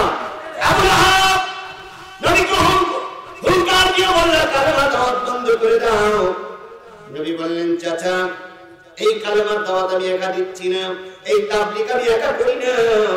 আদম আলাইহিস সালাম থেকে ঈসা নবী পর্যন্ত যত নবী রাসূল করে গেছে সবাই একই কালেমার তাবলীগ করেছে। তাবলীগের এক ইজতেমা শেষ হয়ে গেছে, আর এক ইজতেমা চলছে। যারা প্রথম ইজতেমা করে আসবে ওরা বলে এই ইজতেমা একটাই, আর কোনো ইজতেমা নেই, ওগুলো ভুয়া। আবার আজকে যারা ইজতেমা যোগ দিচ্ছে তারা বলতেছে আগেরটা ভুয়া, আমরা সঠিক। এই তো চলছে। অথচ আমার দেশের তাবলীগ জামাত ওই সেই মরহুম প্রেসিডেন্ট মুজিবুর রহমান, আল্লাহ তার জান্নাতের মেহমান বানান, তার যুগ থেকে শুরু করে এই পর্যন্ত আমাদের দেশে ইজতেমা কয়টা হয়? এখন দুটো কেন? এখন দুটো কেন? কেন সালাম জোবাইর আলাদা? এগুলো সব ভারতের দাদা বাবুদের কার সাথে? কেন? আমার দেশে যখন 10 লক্ষ 20 লক্ষ 50 লক্ষ মুসলমান এক জায়গা হয়ে যখন মোনাজাত করে টুপিওয়ালাদের দেখে আর কারো সহ্য হলো, দাদা বাবুদের সহ্য হয় না। এই জন্য এরা পরিকল্পিতভাবে পরিকল্পনা করে 2 ভাগ করে আমাদের মেরুদণ্ড ভেঙে দিয়েছে। আপনি এই ভাইদেরকে বলি, একজোট থাকলে যত শক্তি আপনাদের ছিল সেই শক্তি আর নাই, আপনাদের শক্তি ভেঙে দিয়েছে। এই জন্য এর পিছনে যত কলকাঠি নাচছে সব ভারত। আমাদের দেশ এখন আমরা চালাই না কে চালায়? আমি আমার ভাষায় বলি, আগে কুকুরি লেজ নাই তো, আগে কুকুরি লেজ নাড়া, এখন লেজে কুকুর নাড়া। লেজে কি নাড়ায়? কুকুর নাড়ায়, এখন আর কুকুরি লেজ নাড়ায় না। আমার ভাইরা, আল্লাহ নবী দাওয়াত দিতে শুরু করেন, আবু লাহাব বিরুদ্ধে চলে গেল, আবু লাহাব বিরুদ্ধে চলে গেল, আবু জেহেল বিরুদ্ধে চলে গেল। নবীজি যখন বাহির হয়, সারাদিন নবীজি বাহির হতে পারে না। যখনই তাবলীগ করতে যায় রাসূলকে মেরে আহত করা হয়, রাসূলকে রক্তাক্ত করে বাড়ি পাঠিয়ে দেওয়া হয়। রাসূল ভয়ে ভয়ে দিনের বেলা দাওয়াতি কাজ করতে যায় না, রাসূল রাতের বেলায় দাওয়াতি কাজ করতে যেতেন। সবাই যখন ঘুম পড়তো, নবীজি আবু বকরকে বলতেন, আবু বকর টার্গেট ভিত্তিক দাওয়াতি কাজ করো, দেখো তো কার বাড়ি যাওয়া যায়।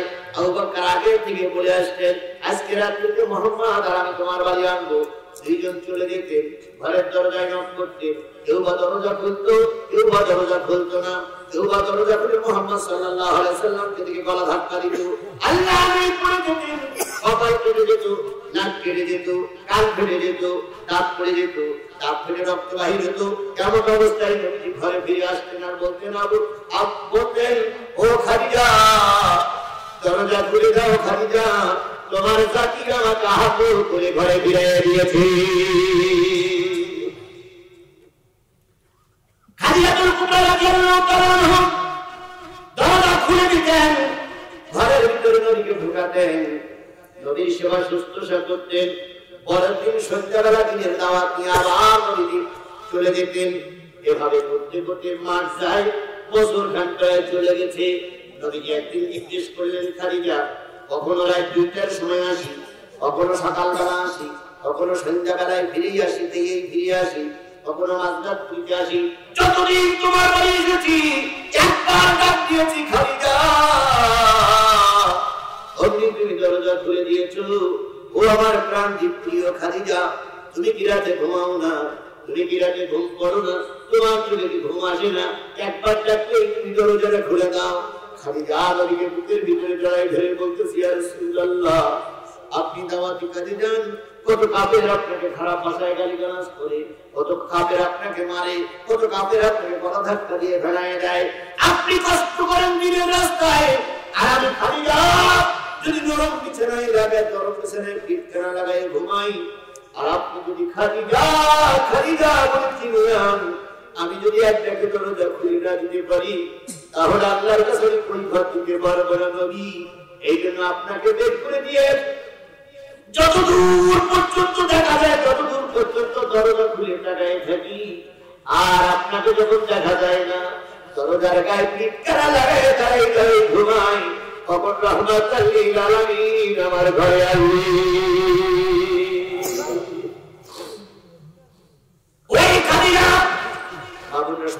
ওই খাদিজা যখন মৃত্যুবরণ করে, খাদিজা বলেন, আল্লাহর নবী আপনার কাছে আমার 3টে দাবি। 1 নম্বর দাবি হলো আমাকে আপনি কবরের ভিতরে নামাবেন। 2 নম্বর আমার কবরে নামে কবরের চারিপাশে একটু ভূত দিবেন, কেননা আপনি বলেছেন যদি কোনো কাফের অমুসলিম কবরে যায়, কবরের মাটিতে 2 পাশ থেকে চাপ দিলে আপনি একটা ভূত দিবেন, আর কবরকে বলে দেবেন খাদিজার সঙ্গে এমন আচরণ না করে। 2 নম্বর আপনার গায়ের জামাটা খুলে আমার কাপড়ের কাপড় বানিয়ে দেবেন নবী, কারণ নবীর গায়ের কাপড় যদি কারোর গায়ে থাকে কবর অন্তত তাকে আযাব দেবে না, কবর তার সঙ্গে একটু ভালো আচরণ করবে। 3 নম্বর কবর দেওয়া হয়ে যাবে, এরপরে মুনকার নবী আসবে, কবরের পাশে মুনকার নবী এসে জিজ্ঞেস করে, মান রব্বুকা মান দীনুকা মান নাবিয়ুকা মান ইমামুকা। আমি খাদিজা 40 বছর আগে আপনার চিনতাম না, এরপরে আরো 15 বছর চলে গেল, 55 বছর বয়সে আমি কালেমা পড়েছি, বেশি দিন আপনার শুনে সময় দিতে পারি নাই, আমি হয়তো মুনকার নবীর প্রশ্নের উত্তর দিতে পারবো না নবী, আপনি আমার কবরের পাশে বসে বসে আমার প্রশ্নের উত্তরগুলো দিয়ে দিবেন, যাতে করে আমি অন্তত কবরের আযাব থেকে পরিত্রাণ পাই। নবী খাদিজা মারা গেলেন, আল্লাহর নবী নিজে হাতে খাদিজাকে কবরের ভিতরে নামালেন। খাদিজাকে কবরের ভিতরে নামায়া কবরের গোড়াগুড়ি খাইলেন, চারপাশে পুরো ভোট দিলেন, এরপরে নিজের কাপড়টা খুলে খাদিজার কাপড়ের কাপড় বানালেন। সবাই চলে গেছে, আল্লাহর নবী খাদিজার মাথার কাছে চুপচাপ বসে বসে কাঁদতেছে, ও মালিক আজকে যারা আমার আছে সব আমার শান্তির বন্ধু, সুদিনের বন্ধু, একমাত্র খাদিজাই ছিল আমার বিপদের বন্ধু। ধর্মের কথা বলতে গিয়েছি, দুনিয়ার মানুষ আমাকে তাড়িয়ে দিয়েছে, কবির দরজা খুলে কাকে পেয়েছিলেন? খাদিজাকে পেয়েছিলেন। এবার নবী মাথার কাছে বসে আছে, আবু বকর যে বলি ইয়া রাসূলুল্লাহ, ওমর যে বলি ইয়া রাসূলুল্লাহ, এভাবে যদি ভেঙে পড়েন তাহলে আমরা কার দিকে তাকাবো? নবী বলেন, আবু বকর ও ওমর ফিরে যাও, আমি আমার খাদিজার কাছে অনুরোধ, কারণ তোমরা সবাই আমার সুখীদের বন্ধু। আমার বিপদের দিনে একমাত্র আমার পাশেই ছিল আমার খাদিজা।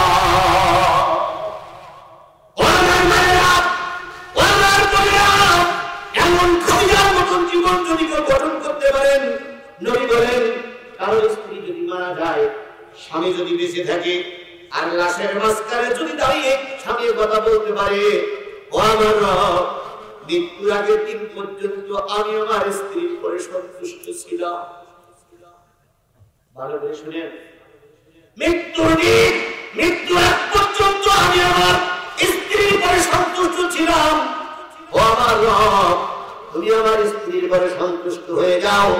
এবারও যদি কোনো স্বামী ওই লাশের মাঝখানে দাঁড়িয়ে বলতে পারে, আল্লাহর কসম মা তুমি আল্লাহর জান্নাতি। আবার আমরা যারা পুরুষ, আমাদের মৃত্যুর পর ইমাম সাহেব চলে গেল, আমাদের আম্মা জানের কাছে, স্ত্রীদের কাছে যে বলল আপনার স্বামীকে আপনি মাফ করে দেন, কোন চাপ ছাড়া। কোন স্ত্রী যদি বলে হুজুর মাফ চাওয়া লাগবে না হুজুর, আমার স্বামীর সেইকে আমার কাছে প্রিয় লোক আর কেউ ছিল না, দুনিয়ার লোক ভালো জানুক আর মন্দ জানুক, আমার স্বামী ছিল একজন নির্ভেজাল মানুষ, আল্লাহওয়ালা মানুষ। এতটুকু সাক্ষী যদি কারো চাপ ছাড়া স্ত্রী বলতে পারে, শুনিলাম পুরুষেরা তোমরাও আল্লাহর জান্নাতি। মেরিধুরি মধ্যে স্বামী কেমন ছিল বলো? স্বামী মরে গেলি লাশ সামনে রেখে হুজুর যায় দেনমোহর মাফ করতে। ভালো করে বুঝে নিও, মরার পরে দেনমোহর মাফ করে মাফ হবে না।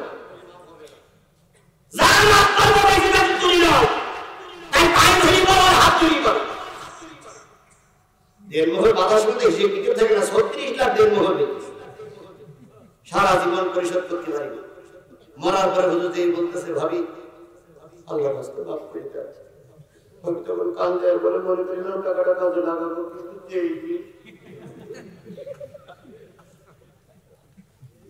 এই মাপ মাপ হয় না। কথা বলে ঠিক করে ঠিক।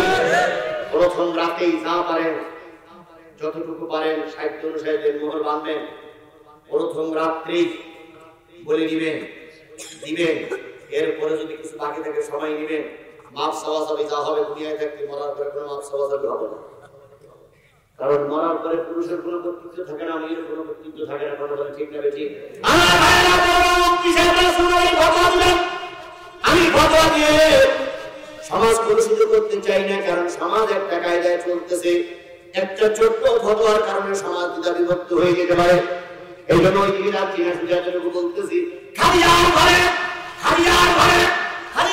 নবী আসতেন, একবারে বেশি দুইবার ডাক দিতেন না, খাদিজা দরজা খুলে দিতেন। এভাবে করতে করতে করতে করতে নবী মহাবিপদ, কেউ কালেমা পড়ে না। একদিন নবী আবু বকরকে নিয়ে কাবার চত্বরে দিয়ে বলেন, আল্লাহ আমাকে কেন তুমি নবুয়ত দিলে রে বাবু? ঘরে শত্রু বাইরে শত্রু, আমার ঘরের সামনে আবু লাহাব যত 20 টাকা জিনিসপত্র সব আমার ঘরে ফেলে দেয়, আমার জানালা দিয়ে পাইখানা ফেলায়, আমার ঘরের ভিতরে খারাপ জিনিস ফেলাইয়া দেয়। আমি বিপদ দিয়ে যাই, আবু লাহাব সেই কথা আমার বিরুদ্ধে গান গায়। যদি এখানে না তোমাকে দিতেই হয়, 2 ওমরের 1 ওমরকে মুসলমান বানায় দাও। 2 ওমরকে 1 ওমর, 2 ওমরের ভিতরে 1 ওমরকে মুসলমান বানায় দাও। 2 ওমরের নাম বলেন। একজন ওমর ইবনে খাত্তাব, আরেকজন ওমর ইবনে হিশাম। ওমর ইবনে খাত্তাব যিনি আমাদের দ্বিতীয় ওমর, তিনি কালেমা পড়ে মুসলমান হয়েছিলেন। আর ওমর ইবনে হিশাম হলো আবু জেহেল। নবীজি বললেন 2 ওমরের ভিতরে 1 ওমরকে মুসলমান বানায় দাও। পরের দিন সকালবেলা শোনা গেল ওমর ইবনে খাত্তাব তরবারি নিয়ে নবীর হত্যা করতে এসেছে। আবু বকর, আলী, ওসমান ইবনে তালহা সবাই সংবাদ পেয়ে চলে গেল নবীকে রক্ষা করার জন্য। নবী বললেন, ও বকর পথ ছেড়ে দাও, ওমর হত্যা করতে আসতেছে না, ওমর আমার কাছে মাথা বিক্রি করার জন্য আসতেছে। ওমর এসে নবীর কাছে কালেমা পড়ে মুসলমান হলেন। নবী কি যাবো না ওয়াক্তা করেন।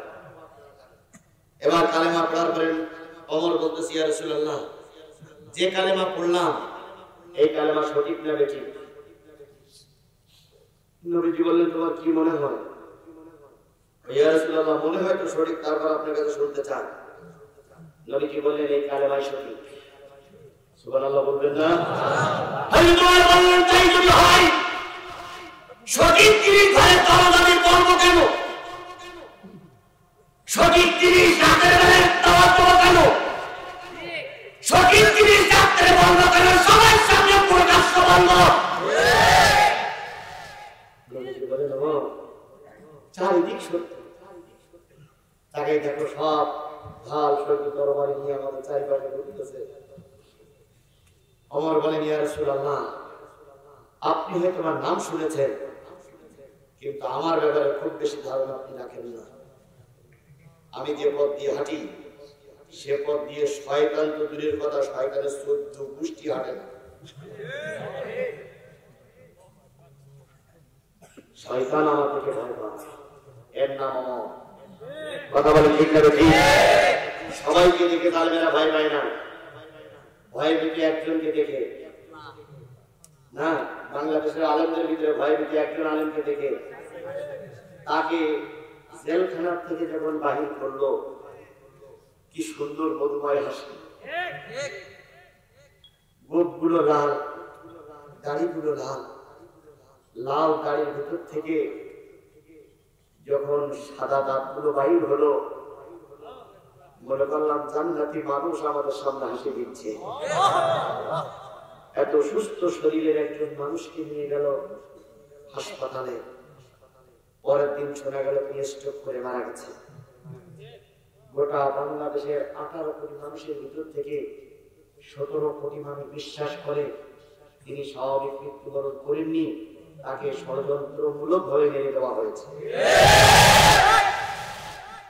কারণ সবাই জানতো আল্লামা সাঈদ যদি আর একবার বেরিয়ে আসে আর যদি সমাবেশ করার সুযোগ পায় তাহলে বাতিলেরা পালাবে, জুতা পায়ে দেওয়ার সময়ও পাবে না। আপনারা হয়তো ধারণা করেছেন বড় হুজুর মারা গেছে, আপনারা প্রবল দাঁড়াচ্ছেন, কিন্তু ওটা চিন্তা করেন না। আজহারি দেশে আসুন, মামুনুল হক জামিন পেয়েছে বাইরে আসুন, আমির হামজা, মামুনুল হক, আজহারি তিনজনকে দাওয়াত করি আমরা। আর ওই মাহফিলে কাজী মোহাম্মদ ইব্রাহিম, যিনি এখন কাতারে চলে গেছেন জালেমদের অত্যাচার সহ্য করতে না পেরে, ওনাকে সভাপতি বানাই দিন।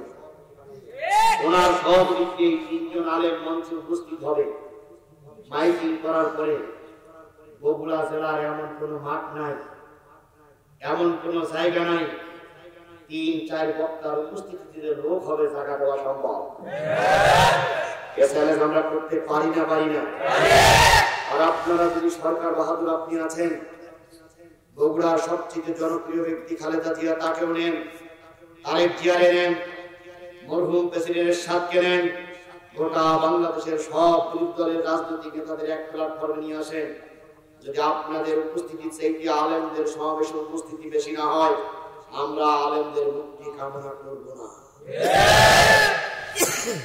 এই কথাটা আপনারা চ্যালেঞ্জে দিবেন না, কারণ আপনারাও জানেন আজহারি সমাবেশে 10 লক্ষের বেশি লোক হয়।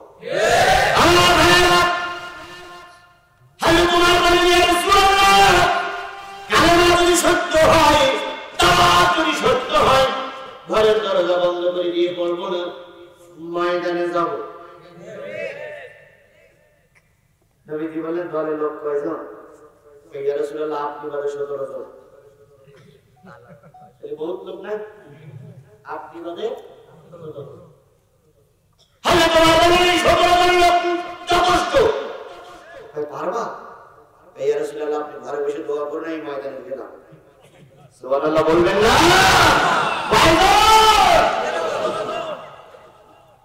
হযরত ওমর চলে গেলেন, কাবার চত্বরে দাঁড়িয়ে বললেন, আবু জাহেল কে? ওমর ইবনে খাত্তাব। আবু লাহাব কে? ওমর ইবনে খাত্তাব। বেরিয়ে এসো, উতবা বেরিয়ে এসো, আবু সুফিয়ান বেরিয়ে এসো, নতুন খবর। সবাই বেরিয়ে আসলো।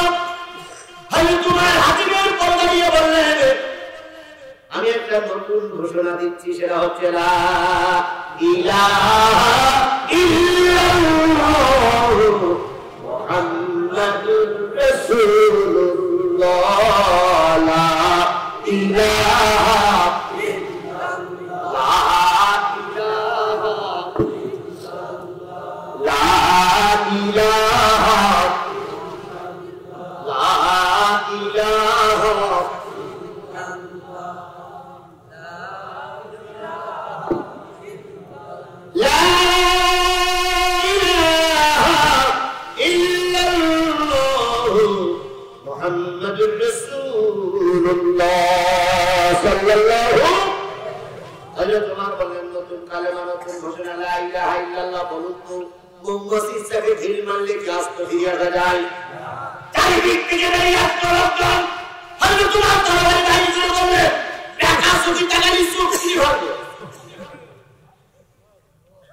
আমার সামনে আসি কাল্লা আলাদা করে ফেলবো।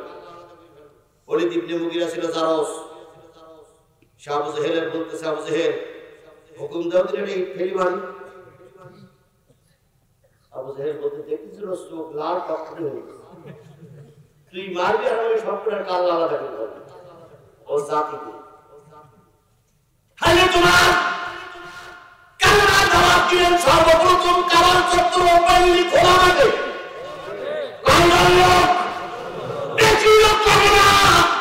ইসলামিক কাফেলার যুবক 17 জনেই যথেষ্ট। তোমরা ময়দানে নামো, নেতাকে ময়দানে নামিয়ে দাও, তোমরা ঢাল স্বরূপ পিছনে থাকো। এই শেরপুরের মাটি ইসলামী ওলামাদের দখলে চলে আসবে।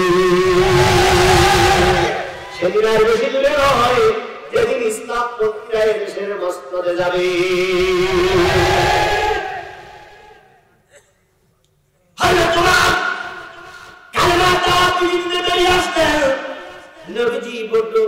চিন্তিত কি হয় মুসলমানদের, বেরিয়ে এসে বলেন আমার কি খবর? ব্যারিকেড দিয়েছিল ঠিকই, কিন্তু টিকিনি। জালেমেরা তখনও ব্যারিকেড দিয়েছে, এখনো ব্যারিকেড দেওয়ার জন্য তৈরি হয়ে বসে আছে। কথা বলেন ঠিক না?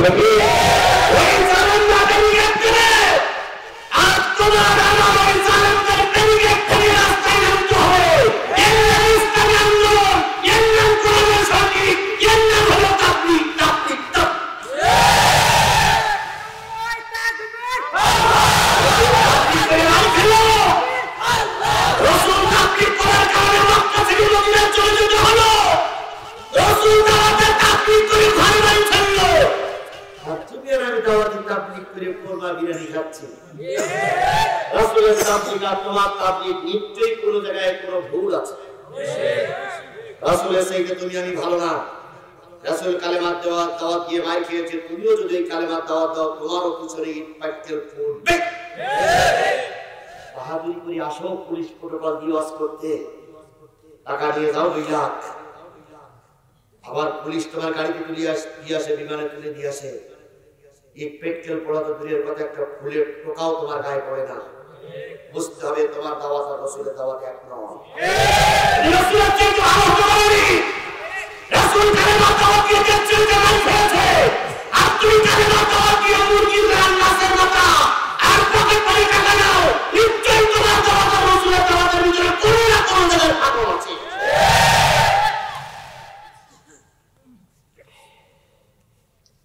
আর 15 মিনিট থাকবেন? ইনশাআল্লাহ থাকবেন।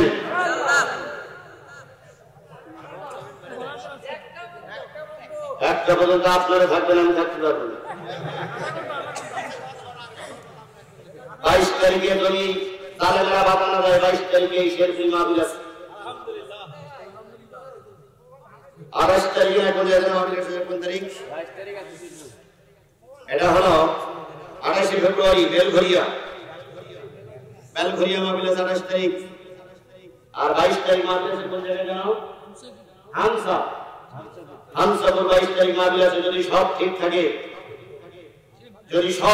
থাকে দলে দলে লোক নিয়ে যাবেন, জিহাদি জীবন দিতে রাজি, কিন্তু হক পথ থেকে, হক কথা থেকে 1 ইঞ্চি সরে যেতে রাজি নয়।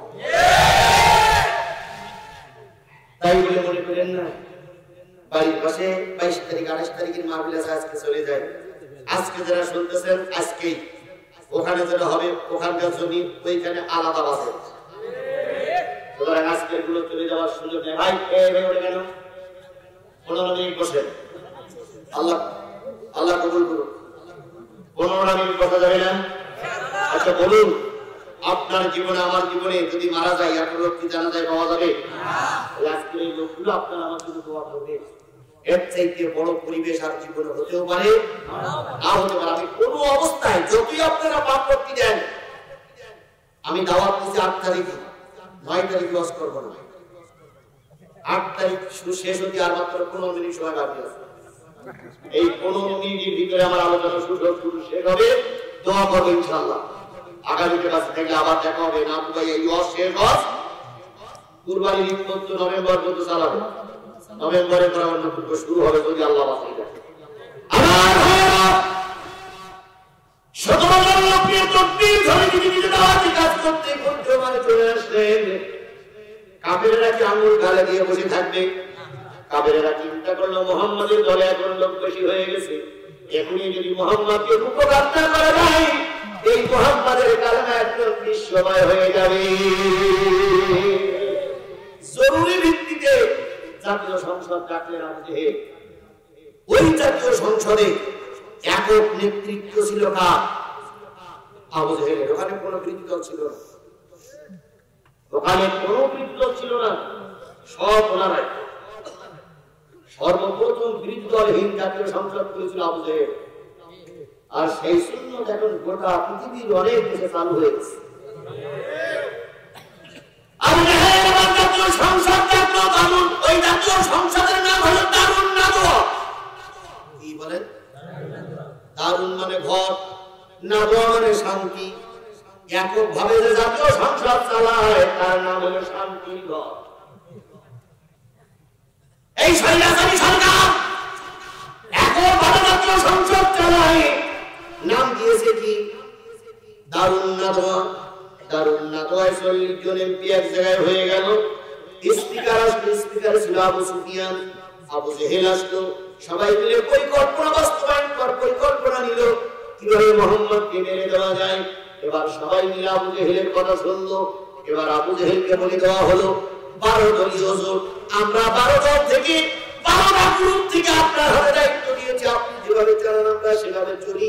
কিন্তু এমপি আসছে 12 জায়গা থেকে, আপনার এমপি আপনি যা বলবেন তাই শুনবে, আপনার হাতে দায়িত্ব দিলাম। আবু জেহেল বলল তোরা 11 জন যুবক আমাকে দে, আজকে রাত্রি মুহাম্মদকে কতল করে দেওয়া হবে। এবার মুহাম্মদকে কতল করার জন্য তারা পরামর্শ করলো, যাও যাও মক্কায় যেখানে পারো সবচেয়ে বড় একটা পচা ভুঁড়ি নিয়ে এসো, সবার আগে আল্লাহর নবী কাবার চত্বরে আসবে।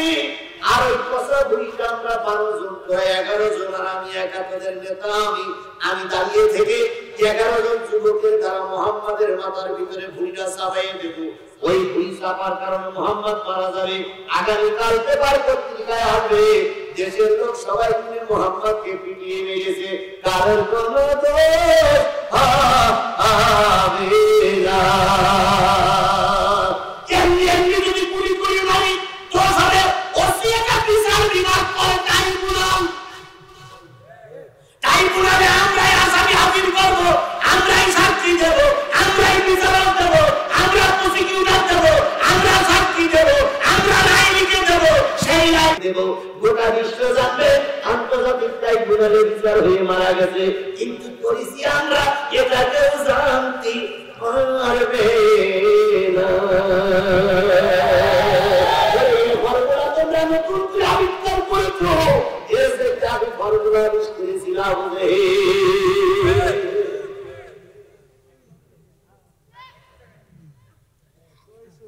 11 জন যুবক ঘুরিতে ম্যানেজ করে নিয়ে আসলো। পরের দিন সকালবেলা আল্লাহর নবী একা একা চলে গেলেন কাবার চত্বরে। জমজম কুবির পানি দিয়ে উঁচু করে আল্লাহর নবীর উপর থেকে গেলেন, সেজদায় গেলেন। ওরা 11 জন যুবক এসে নবীজির মাথার পরে পচা পড়ি চাপাইয়ে দিল। আয়েশা জিজ্ঞেস করেছেন, ইয়া রাসূলুল্লাহ, জীবনের সবচেয়ে কষ্টের দিনগুলো একটু বর্ণনা করবেন। নবী বললেন, আমার আয়েশা, সবচেয়ে বেশি কষ্ট হয়েছিল ওই দিন যেদিন ওরা পচা ভুঁড়ি নাই ভুঁড়ি আমার পরে চাপিয়ে দিল, পচা ভুঁড়ি চাপিয়ে দিল। আমার দম বন্ধ হয়ে গেল, আমি ওর ভিতরে ছটফট করতে শুরু করলাম। হযরতে ফাতেমা আর একজন সাহাবী দুইজন চলে আসলেন, এসে আমার মাথার উপর থেকে ওই ভরা পচা ভুঁড়িটা সরানোর জন্য চেষ্টা করতেছিলেন। চেষ্টা করতে গিয়ে এক সময় ভুঁড়িটা ছিঁড়ে গেল, সমস্ত পায়খানা দিয়ে আমি ঢেকা পড়ে গেলাম। আমার কানের ভিতরে পায়খানা, নাকের ভিতরে পায়খানা, কানের ভিতরে গোবর, কানের ভিতরে গরুর পায়খানা। ওরা যখন হিমশিম খাইতেছিল, আমি মনে করলাম এখনই মনে হয় আমার মৃত্যু হয়ে যাবে। অনেক কষ্ট করে যখন আমি উঠে বসলাম, দেখলাম আবু জেহেল আমার সামনে দাঁড়ানো, আর 11 জন যুবক পাশে দাঁড়িয়ে খিলখিল করে হাসতেছে আর বলতেছে, কালেমার দাওয়াত দাও, মাই খেয়ে মরো, কালেমার দাওয়াত দাও, মাই খেয়ে মরো। এইটা ছিল আমার জীবনের সবচেয়ে কঠিন দিন, প্রথম কঠিন দিন। আয়েশা বললেন, এরপর আপনি কি করলেন? নবীজি বললেন, আয়েশা, জীবনে কারোর জন্য বদদোয়া করিনি, কিন্তু ওই দিন আমি আর দোয়াটা রেখে দিতে পারি নাই।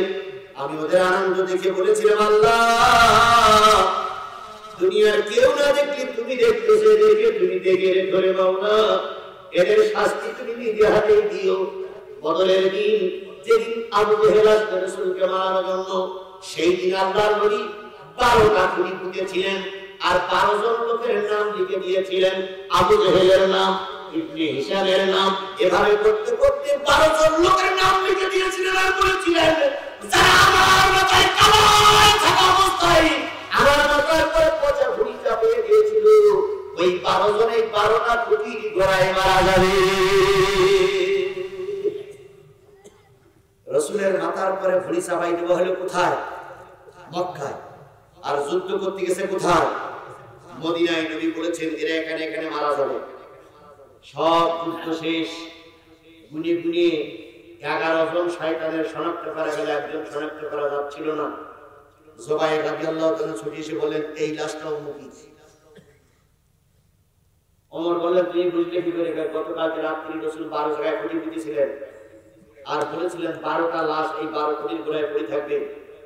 11 জন যখন শহীদ হয়েছে, এটার ক্ষত বিক্ষত চেহারা দিকে বোঝা যাচ্ছে না, তাই এটা সেই লোকের ভিতরে করে ভেজাল লাগে।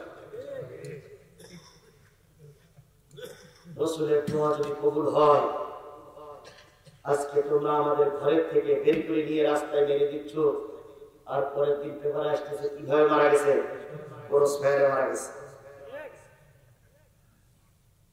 আমি থাকলাম জেলখানায়, শেরপুরের রাজপথে গাড়ি পোড়ানো হলো, আমার নামে মামলা দেওয়া হলো। আমি জেলখানার ভিতরে, আমি ওখান থেকে গায়েবে উড়িয়ে আসলাম, গাড়িতে আগুন ধরে ওর নিয়ে চলে গেলাম। বিচারক এটা জানার পরেও আমাকে জামিন না দিয়ে ভিতরে ঢুকালো। যে বিচারক সবকিছু জানার পরেও আমাকে জামিন না দিয়ে কারাগারে দিয়েছে, এই বিচারক নিঃসন্দেহ অবৈধ মায়ের সন্তান। আমার বিরুদ্ধে যারা সাক্ষী দিয়ে আমাকে মামলার আসামি করলে, বাড়ি থেকে শুনে দেখো, জন্মের দিন নিশ্চয়ই কোনো মাকে নিয়ে তোমার জন্ম দিয়ে গেছে। তোমার জন্ম হয়নি, তোমার জন্ম হলে এত বড় মিথ্যা সাক্ষী তুমি দিতে পারো না।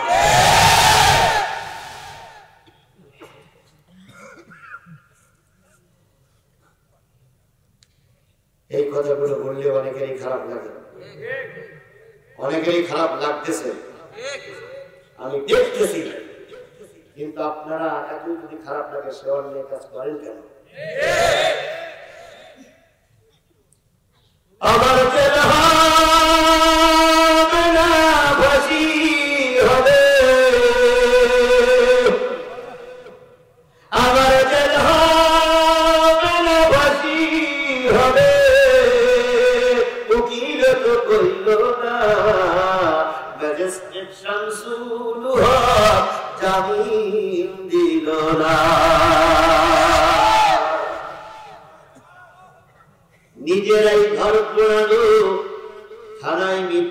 মামলা দিল, নিজেরাই গাই পোড়ালো, থানায় মিথ্যা মামলা দিল, আমারে আসামি করলো, হায়রে আজব ঘটনা।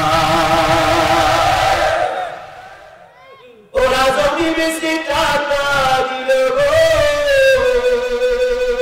রিমান্ড বন্ধ হলো না, ম্যাজিস্ট্রেট শামসুল হক জামিন দিল না।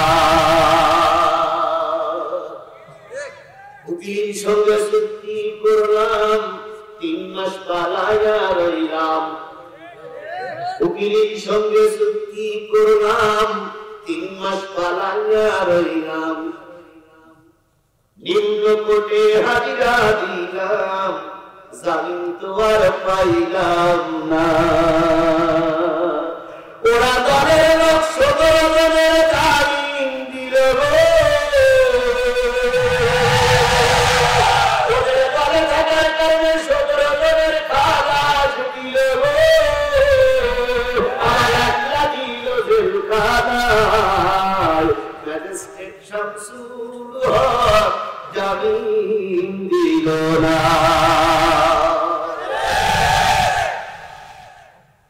আল্লাহ আল্লাহ আমাদের ধৈর্যের সঙ্গে বোঝার তৌফিক দান করুন। চলবে চলবে চলবে, মাশাআল্লাহ এখনো লাইন ভালো আছে, ভালো মন্দ বুঝতে পারি। আল্লাহর বান্দারা নীরব হয়ে শুনতেছেন। আমি একটাও মিথ্যা কথা বানাই সানাই বলার জন্য আসিনি।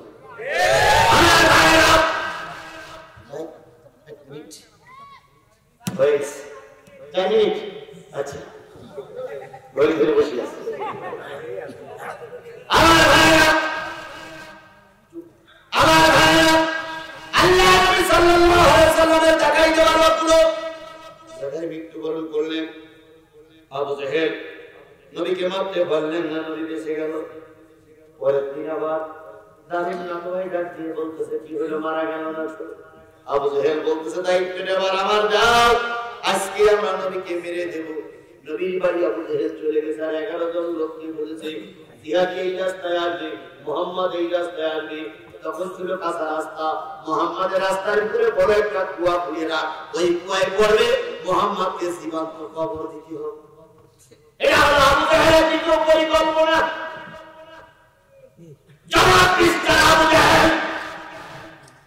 আবু জাহেল মাত্র ঘুটনি লাগাই দিলে মুহাম্মাদের বাড়ি থেকে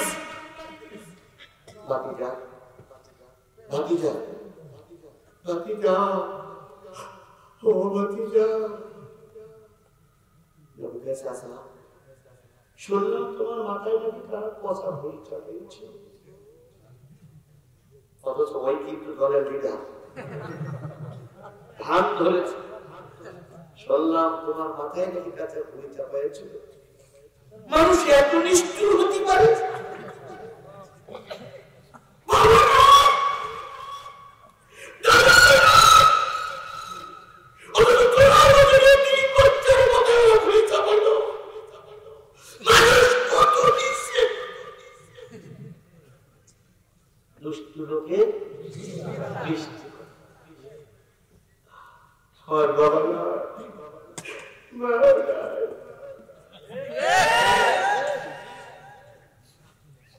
মোহাম্মদ বললেন, চাচা তো কি খবর?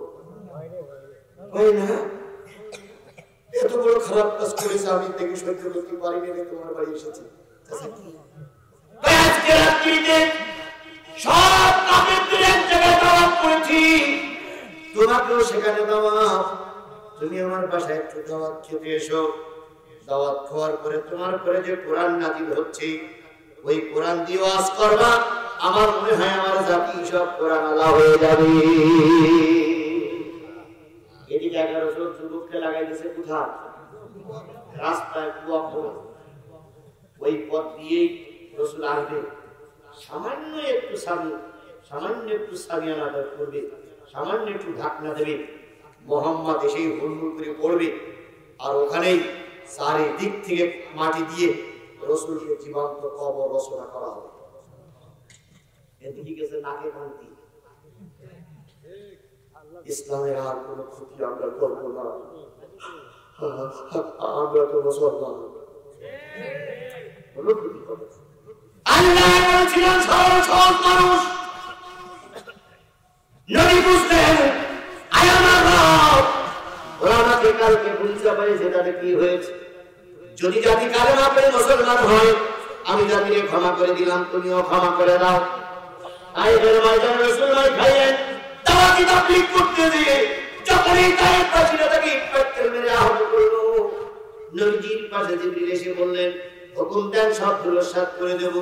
নবীজি বললেন, না আল্লাহরে বলো, নবী মুহাম্মদ মাফ করে দিয়েছে, আল্লাহ যেন তাদের মাফ করে দেয়। নবীজি বললেন, চাচা আপনি যান, সবাইকে দাওয়াত করেন, আমি আসবো ইনশাআল্লাহ। নবীজি সন্ধ্যার পরে দাওয়াত খাওয়ার জন্য রেডি। যাবে নেতাদের কাছে দাওয়াতি কাজ করবে, একটু পরিবেশ হয়েছে, দারুণ খুশি, কাউকে নেবেন না, একা একাই যাবে। ঠিক বাড়িতে যখন বাড়ি হয়েছে, জিবরিল এসে বলতেছে, কোথায় যাচ্ছে? ভাই নেতারা দাওয়াত করেছে, দাওয়াত খেতে যাচ্ছে। ভাই নেতাদের মনের পরিকল্পনা কি আপনি জানেন? কই না তো। ভাই ওরা আপনাকে ক্ষতি করার জন্য চেষ্টা করেছে, তারপরে যদি আপনি দাওয়াত নিয়ে না যান, তাহলে বলবে হুজুররা দাওয়াত দিয়ে ওটা খেলাপ করে। আপনি এক কাজ করেন, বাইপাস দিয়ে যান, প্রাইভেট পথ দিয়ে না, বাইপাস দিয়ে যান। শাহজাহানপুরি আমার দাওয়াত ছিল, শাহজাহানপুরীর ভাইরা অনেকেই অপপ্রচার করেছে জিহাদে আসেনি, কিন্তু ওরা আমাকে আসতে দেয়নি। আর কে আসতে দেয়নি সেটা আমার কাছে ফোন দিয়ে আমি বলে দেবো। ডাইরেক্ট যদি এখন হাটে হাড়ি ভাঙি, ওই এলাকার নেতারা কাজে গ্রেফতার। এই জন্য ওই এলাকার নেতাদের কারণে আমি শাহজাহানপুর আসতে পারিনি। তবে শাহজাহানপুরীর ভাইদের বলি, যদি কোনোদিন পরিবেশ হয়, জিহাদি শাহজাহানপুরীর মাটিতেই বাস করবে ইনশাআল্লাহ। আল্লাহ নবীকে জিবরিল বললেন, বাইপাস দিয়ে যান। নবীজি বাইপাস দিয়ে আসতেছে, আর আবু জেহেল পিছনে হাত বেঁধে ঘরে আর কয়, হই হই রই রই মুহাম্মদ গেল কই, দার হুজুর দিয়ে নাস্তা কর, দার মৌলবি দিয়ে নাস্তা কর, স্লোগান করতেছে। আবু জেহেল স্লোগান দেয়, 11 জন উত্তর দেয়। এবার 11 জন দিয়ে বলতেছে, কেরকম দাওয়াত করে আসবে, রাজি বুঝতে আসছিস না? আসবে, মোহাম্মদ যেটা বলে ওটাই করে, কোনো মিশাই মোহাম্মদের কথা বুলেটে সেই সত্য। আল্লাহ নবী আসে না, আবু জাহেল বাইরে অপেক্ষা করতেছে। যুবকেরা কয়, নেতা এটা তো একটা রাজপথ, এই পথ দিয়ে তো কত লোক চলে। তাই জাতীয় সংসদে বলে দেওয়া হয়েছে, কালকে সন্ধ্যা থেকে সকাল পর্যন্ত কোনো লোক চলবে না। ভাই তারপরে যদি কোনো বিদেশি লোক আসে, ভাই সেটার ব্যারিকেড দেওয়ার জন্য ওখানে লোক আছে। ভাই তারপরে যদি আসবে, আসবে না। এই আমাদের নেতারা তো দেখতে আসতে বলবে, আসবে না। ভাই যদি আসে, কোনো নেতা আসুন, তাই আসুন, যেটা গর্তের ভিতরে পড়বে সেইটারে পুঁজি ফেলবে। এই যে মোহাম্মদ করুক, আর ওলিদ ইবনে মুগিরা করুক, আবু সুফিয়ান করুক, আর আবু লাহাব করুক, আর আমি করি, যেটা পড়বে ওইটারে কবর দিবি। যতই বাঁচার তাগিদ দেখ না, বাঁচার জন্য কাকে দিবি করুক, খবরদার ছেড়ে দেওয়া হবে না। আল্লাহ নবী বাইপাস দিয়ে আবু জেহেলের বাড়ি দিয়ে বলতেছে, চাচি আম্মা, চাচা কই? কেন? আমার তো দাওয়াত দিয়েছিল রাত্রি।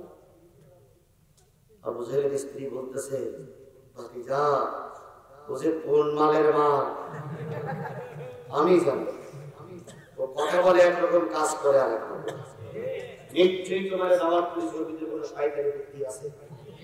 নতুন একজন মানুষ দাওয়াত করে তো বাজার করা লাগে, আমার বাড়িতে কিচ্ছু নাই।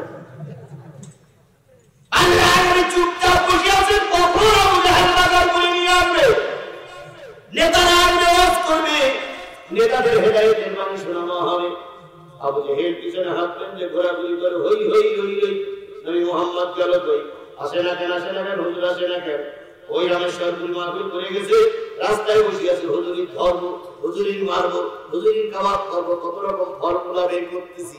আসে না কেন, আসে না কেন, আনমনা হয়ে পিছনে হাত টানতে রাস্তায় ঘুরতে ঘুরতে অন্ধকার রাত, কখন জানি হুড়মুড় করে আবু জেহেল গর্তের ভিতরে পড়িস।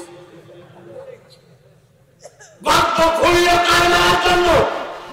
নবীর মারার জন্য পড়লে আবু জেহেল কথা বলে ঠিক করে দিই। এই হাদিসটার থেকে শিক্ষা নাও, কাউকে মারার জন্য যদি ট্রাইব্যুনাল করে থাকো, ট্রাইব্যুনাল বন্ধ করে দেবে না, ওই ট্রাইব্যুনালে একদিন তোমাদেরকে বিচার করা হবে।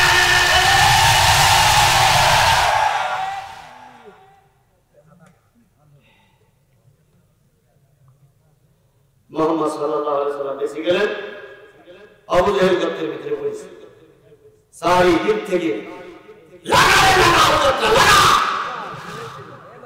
চারিদিক থেকে মাটি ফেলাইতে শুরু করে আর যার আসছিল ধুম ধারাক্কা মাস।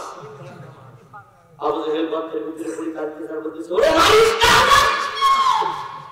তাই কোনো কথা নেই, মাস তোমরাই আমাদের বাধ্যতা ধর্মের বিরুদ্ধে করতেছ।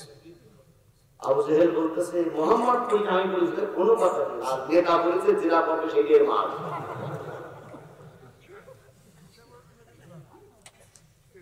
আমার ভাইরা, রাসূল দাওয়াত তাবলীগ করতে গিয়ে কত ঘাত প্রতিঘাত পার হয়েছে।